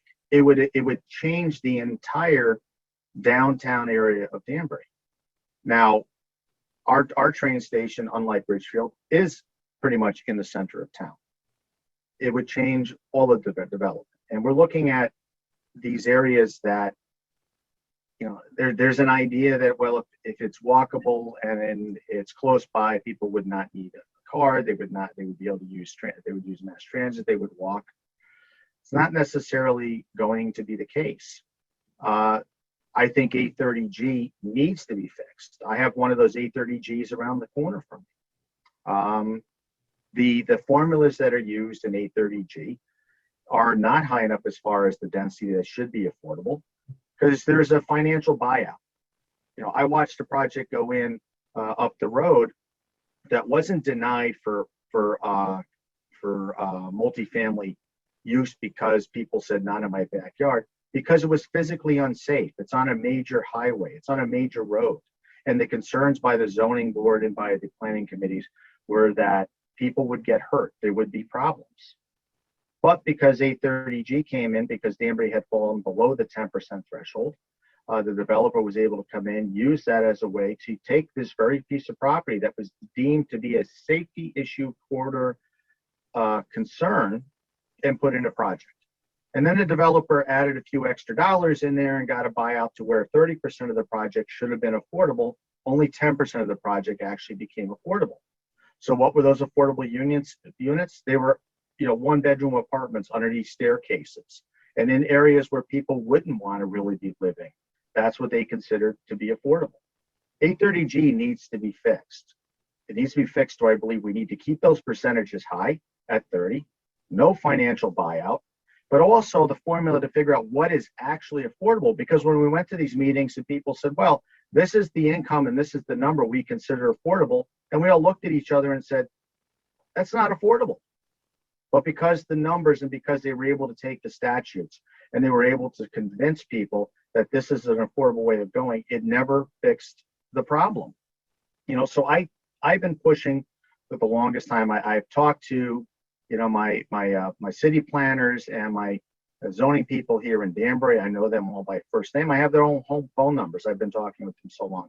And then talking with Ridgefield and talking with, my other town of New Fairfield, which this would not affect them at all. They just have a affordable housing problem, not a transit-oriented problem, because they would utilize either the train stations in New York and Brewster or Golden's Bridge, or they use the one in Danbury, which has its own issues.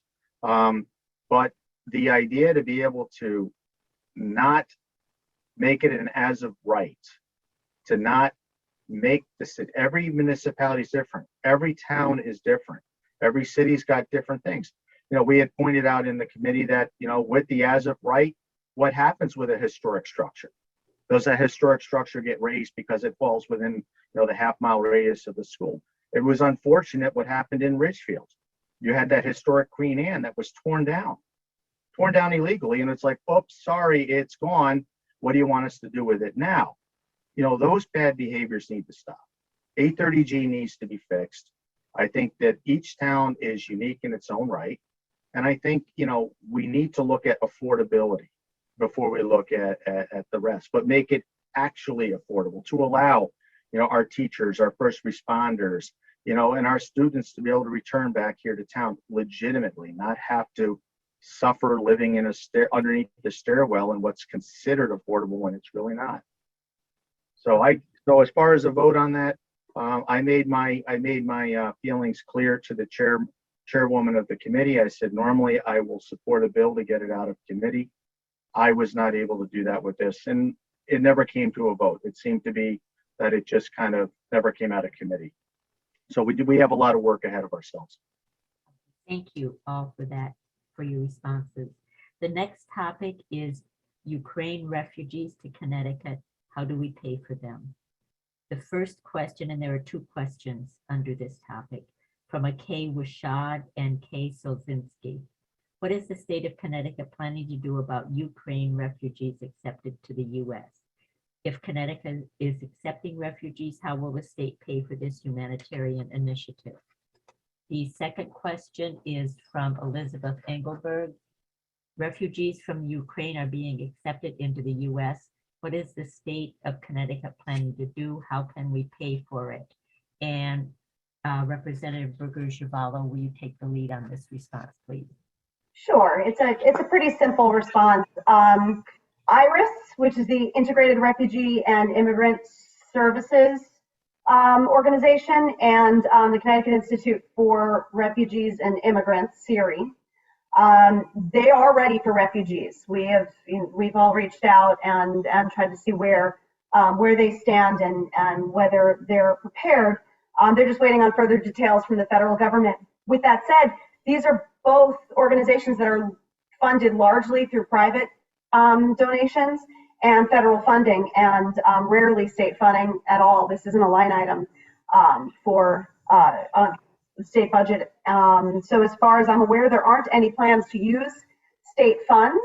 However, I do know that each legislator I've spoken to, and that also both sides of the aisle, are prepared to dig in and do whatever we need to do and whatever we can do as a need develops. But the funding is not really a state issue. And please correct me if I am wrong, gentlemen, if you have information different from what I was able to glean.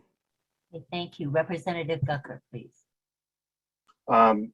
Representative Berger-Girvalo is absolutely right. And what we're witnessing happening, an innocent country, a democratic, elected country being brutalized by the way they are is absolutely sickening.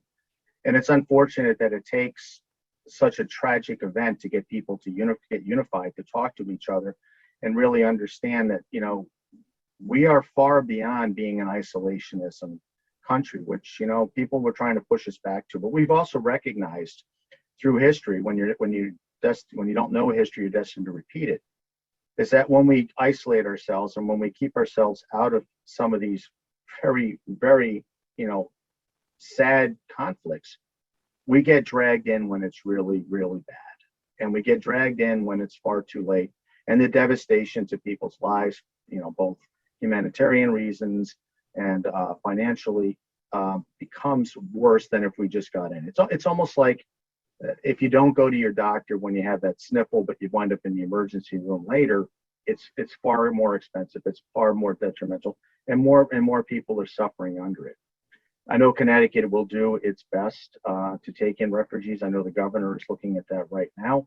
And as Representative Berger-Girvalo said, right now it is not coming out of the coffers of Connecticut, but I think Connecticut should, do its fair share. And you will learn, as you learn about Senator Kushner, her relatives came from Ukraine. So this is a really sensitive thing for her. There was when we talked to Representative Vargas in the House, he has the largest Ukrainian delegation, the largest constituency of Ukrainians. And just the things that we don't see that are not being reported in the news, but are coming back to the families is absolutely wrenching. This country was founded on freedoms, religious freedoms and personal freedoms, but it was also founded on reaching out when people needed help. The Lady Liberty standing in that harbor meant more than just, it was a glowing, shining beacon for those who were being oppressed, who were being hurt, and those who needed support. That we were here with open arms to help them. And I think if we fail in those duties right now, we are failing in the very principles that founded this country. So I will support whatever we need to get there. But please recognize there are, maybe we don't see it so much in Ridgefield, how devastating this is, but one of the benefits that we get, we have 151 members of the House, we have 36 members of the Senate, and we get to hear their perspectives. We get to hear what their communities are dealing with. And that makes us better legislators when we understand what's going on. And we may not be seeing it so much here in Ridgefield, but there are communities here in Connecticut that are devastated and heartbroken that their families are suffering under this oppressive regime from an unprovoked reason of just watching mass extermination. We need to be the Connecticut that I firmly believe we need to be the country, and everybody needs to pitch in and do their fair share. Thank you, Senator Haskell. Oh, my colleague said it beautifully. I would just say, please get to know Siri and Iris, refugee resettlement agencies in our area who do exceptional work. They've been doing exceptional work for years, decades, really. I got to know them a little bit better during the Afghanistan crisis as refugees were welcomed to Connecticut. Connecticut does need to do its fair share, but we have to look even closer. The communities within Connecticut have to do their fair share. Very often refugee resettlement happens in Bridgeport, in New Haven, in Hartford. Let's make sure that our communities, that suburban communities, are welcoming as well. And I would just, I'll close, I suppose, by pushing back on the idea that there's a cost here. I really see it as an investment. There was a pretty interesting study that looked at what it actually takes expenditure-wise to resettle refugees in the United States. They looked at between 1990 and 2014, and they found that on average, each refugee resettled in the U.S. cost $15,000. That can sound like a lot of money for those who are thinking about, our tax base, but it's not the full picture.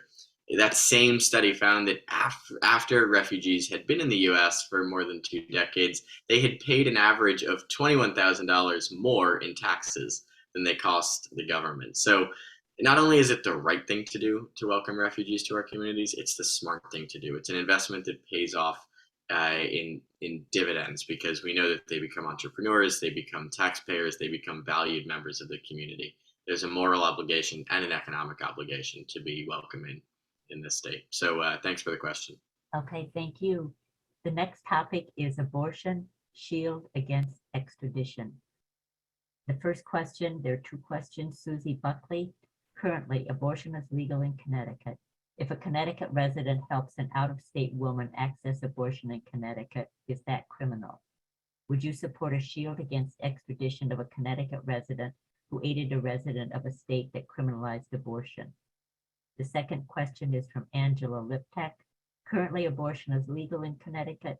If a Connecticut resident helps an out-of-state woman access abortion in Connecticut, is that criminal? Would you support a shield against extradition of a Connecticut resident who aids a resident of a state that criminalizes abortion? Representative Gucker. This is a very, very simple, short answer. Yes, yes, and yes. I think that some of our less than forward mind thinking states, mostly down south, and others who have made this into a political agenda, don't understand the subject, and I think their move to try to overturn Roe v. Wade is, frankly, it's disgusting, and frankly, it's wrong. And I would absolutely support anything that would shield, probably not even in Connecticut. You know, Connecticut's what we can control.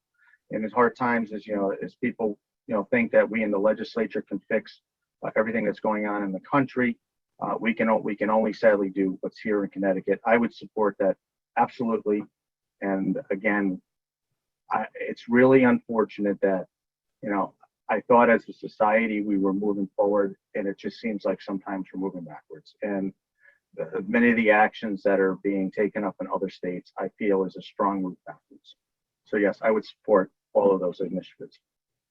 Senator Haskell. I, as a member of the Connecticut Reproductive Rights Caucus, I'm absolutely in support of this bill. Was proud to vote for it in the Judiciary Committee, but I'd really like to cede my time on this issue to Representative Berger-Girvalo. Every time she speaks on this issue, I learn so much. So she's really sort of my guiding light on reproductive health care in Connecticut, and I'd like to hand over my time to her.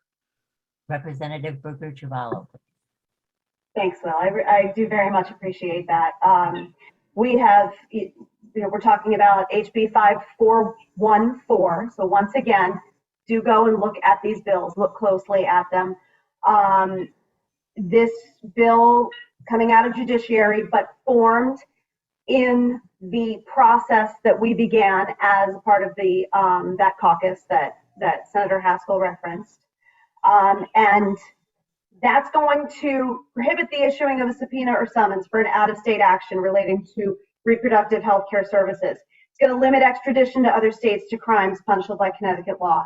Prohibit state agencies from providing information or recourses for the furtherance of an out-of-state action related to reproductive health care. It's going to stop that nonsense. They're not coming for Connecticut residents from the other states that have taken these draconian measures to stop this form of healthcare. Abortion is healthcare. Reproductive freedom this is a human right. All of these other states that are limiting access to women's health services, including a woman's right to choose, what's Connecticut doing? We're expanding that. In the Public Health Committee, we proposed a bill which just made it out of committee last week, HB 5261, which will expand the ability to provide an aspiration abortion to physicians, to PAs, APRNs, and nurse midwives. This is critical. While other states are shutting it down, we are opening it up so that access is real, and access is something that you don't have to really work hard to find. Because that has also been a problem.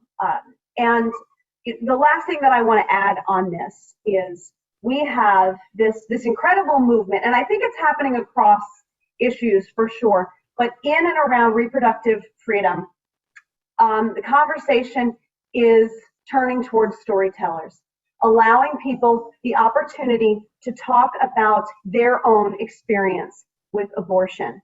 And it's not an easy thing to do. I've done it myself. I've gotten a a few pretty nasty responses from some folks who really are absolutely adamantly opposed to abortion, and I get where they're coming from. If it's not for you, it's not for you. I understand that, but your beliefs should not determine how someone else lives their lives. This is a human right, period. This is healthcare, period. And so I am, as uncomfortable as it is, as nervous as it makes me every single time I speak about it, I'm speaking about my experience with abortion. And now others are starting to do it too. And I'm not saying that I started that. I didn't by any stretch of the imagination, but I am seeing every time you talk about it, someone comes to you and they talk to you, and maybe they don't say it over a microphone or a Zoom hearing like I am doing, but they're coming and they're talking about it, and they've never spoken about it before. And that's the key. We've got to destigmatize this issue and make it something that is not just accessible in terms of real access to abortion, but also accessible in terms of the way that we are talking to one another and the way that we are accepting of one another's choices. This is obviously something that is important to me. This is obviously something that is important to a lot of folks, because this is also one of those things. We're talking about mental health care a lot in the legislature, but we're also talking about this. And I am just so pleased to see so many of my colleagues in support and standing in solidarity with one another, with women, with anyone who can become pregnant. And it's been an incredibly moving experience working with my colleagues on this, for sure. So I think that probably sums up what's happening currently in terms of bill proposals. Okay, thank you. I know Representative Berger-Girvalo, you said to me before we went on air that you and Senator Haskell are coming up against a deadline of time availability this morning. Do you have time for a couple other questions? And what would be a hard stop? I think I've got time for probably one, personally speaking, maybe one or two more questions, if that works for you, Linda. Okay, there are more, and as I said, the people whose questions we didn't get to can certainly email all of you legislators with the questions to get a response. I would also suggest, Linda, if you wanted to email us those specific questions, we'd be happy to answer them, I think, right, gentlemen? Answer them to you, and it could be something that you could share as well. Oh, okay, all right. The next question is stand your ground bill. Is the stand your ground bill before the Judiciary Committee dying in committee, hopefully? Or will it be reported out for discussion and vote in the Assembly? This is submitted by Betty Clough. And we are at Senator Haskell. Hey, Betty, thanks for this question. Yes, I anticipate that it will die in the Judiciary Committee. Our final meeting is on Monday. It may be on the agenda. If so, I look forward to speaking up loudly against it. For those who aren't familiar with stand your ground laws, it goes beyond what self-defense is already, what self-defense laws already permit, which is that you can use lethal force in public in situations where lethal force was necessary to prevent imminent death or serious bodily harm. But stand your ground laws, appends that centuries of legal tradition, and it allows somebody to use deadly force in self-defense in public, even if that force could have been avoided by retreating or with non-lethal force. Look, the job of enforcing our laws belongs to law enforcement. We do not want stand your ground laws here in Connecticut, which make us less safe. So I was disappointed to see it proposed, and I don't anticipate it will be moving forward. Representative Berger-Girvalo. I would simply echo what Senator Haskell said. This isn't something that we need. If someone claims self-defense, it's up to the state to say that it is or it isn't, and that's enough. And personally, when I realized that this was being proposed, once I got over the shock of it being proposed, I took a look around my neighborhood, and I actually stood at my front door and looked at where my car is parked in my driveway and thought, okay, so if someone was trying to steal my car And I got the gun that I don't own, got my gun, and I fired at the person who was trying to steal my car and missed, it would go directly into the dining room of the people who live across the street from me. This is not something that we need here. This is not something that we need to encourage, and this is definitely not something that I could support in any way. Thank you. Representative Gucker. I don't sit on any of the committees that would decide this. If I had a crystal ball, which I don't, I would also, echo what Senator Haskell said. I don't see this going forward. I have a lot of problems with it. I believe in the Second Amendment. I believe that Second Amendment owners, responsible gun owners, wouldn't have a problem with any of the laws we put forward because they're just as in danger as we are. The other thing, we look at what happened with the stand our ground, laws down south. That had led to, hearsay back and forth about, who did what to who. It's open to interpretation. And you know what? If somebody wants to come steal my car, they can steal it. It's not worth anything. But I'd rather let law enforcement take the thing. I would not want to be responsible I would not want to be responsible for the accidental death or dismemberment of anybody. Because one thing you learn, my father's a gun-toting, for Second Amendment, he's got an arsenal. And they're all legally owned. But you know what? One thing you learn if you have a gun in the neighborhood or you have in your house is if you take it out, you have to use it. And do you really want that responsibility if you do that? I personally don't want that. I don't think that we need this. I think there's more than enough. Let our law enforcement do their jobs. I'm firmly against it, and I don't foresee it coming out of committee, honestly. Okay. One more, or is it time to stop? One more? Okay. Affordable higher education. First question from Amanda Cordano. Do you think higher education in Connecticut is affordable enough? Second question from Colleen Broderick. Full and equitable funding for all our students is overdue. Do you support HB 5283? And it is Representative Berger-Girvalo up to bat first on this answer. Do you think higher education in Connecticut is affordable enough? I'm just wondering, is this a trick question? Absolutely not. We can and have to do better. I'm watching a number of bills actually regarding. I'm pulling up my list here that I made. Hang on one sec. There we go. There are a few bills that I'm watching pretty closely that are a little different from what I have seen in the past in terms of addressing higher education costs. And one of them is HB 5035, which is tuition for vets. One is HB 5130, which is tuition reimbursement for nonprofit employees.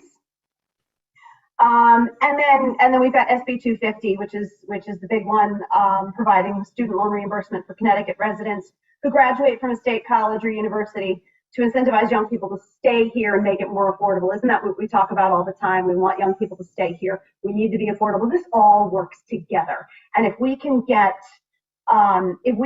this, any of these passed, any way that we can have more access to higher education and you can afford to stay here, I mean, this is a win-win, right?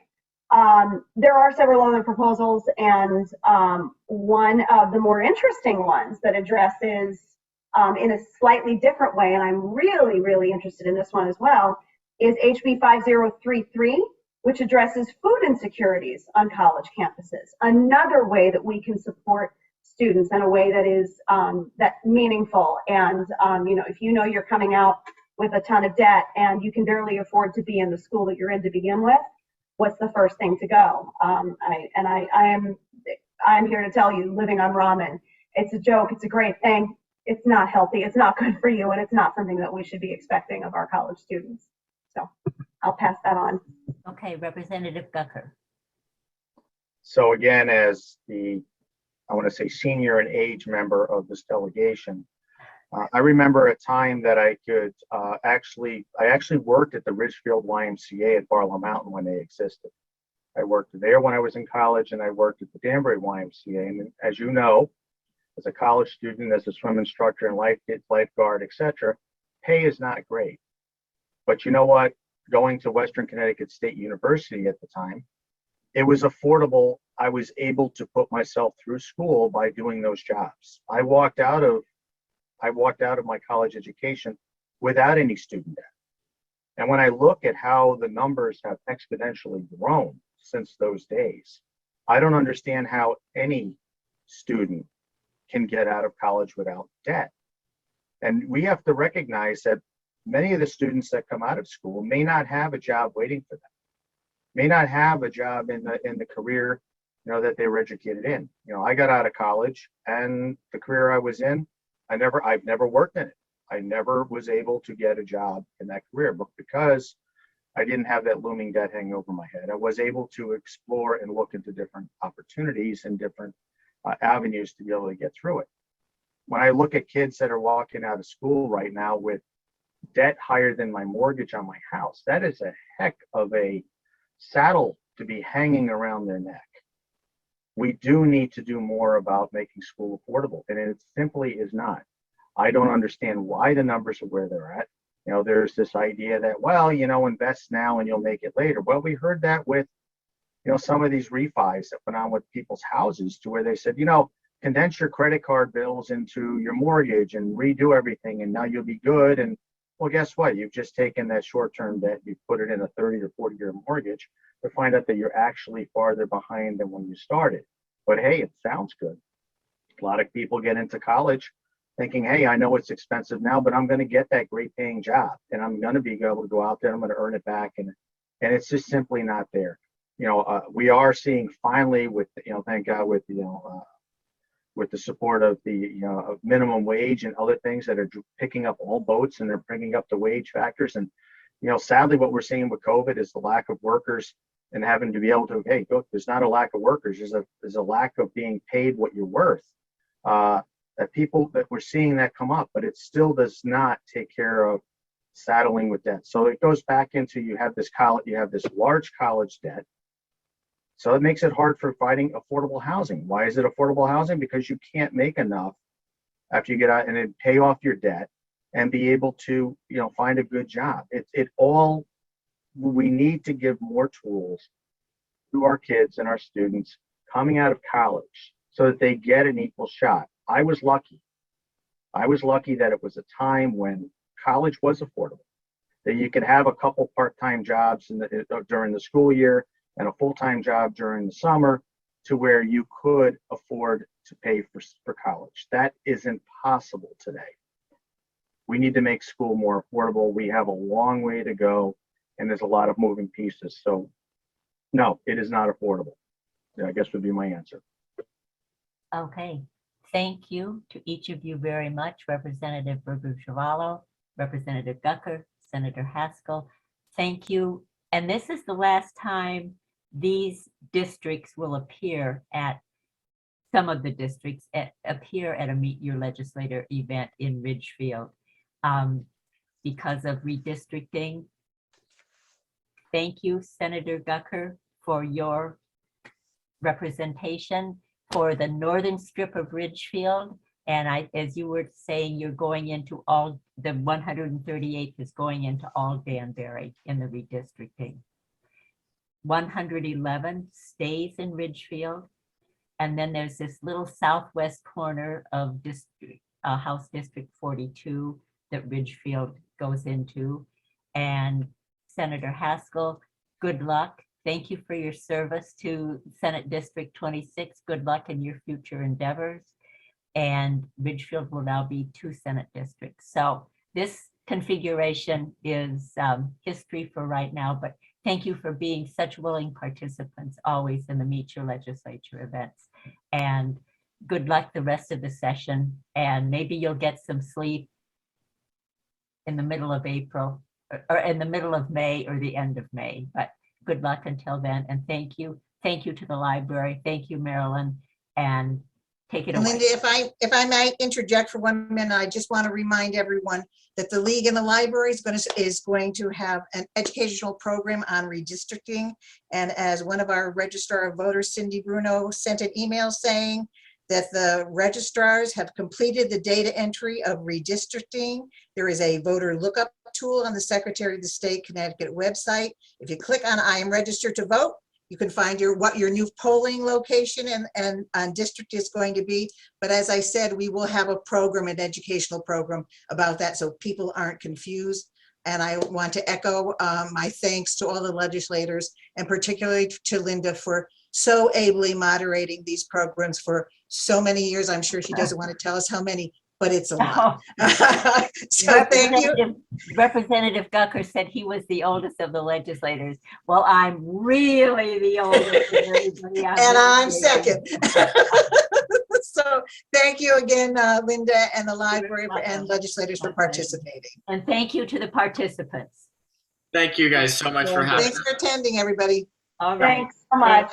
Goodbye. Thank you and have a safe afternoon. The sun is still shining, so get out Yes, there. go out and enjoy. Thank you. Okay.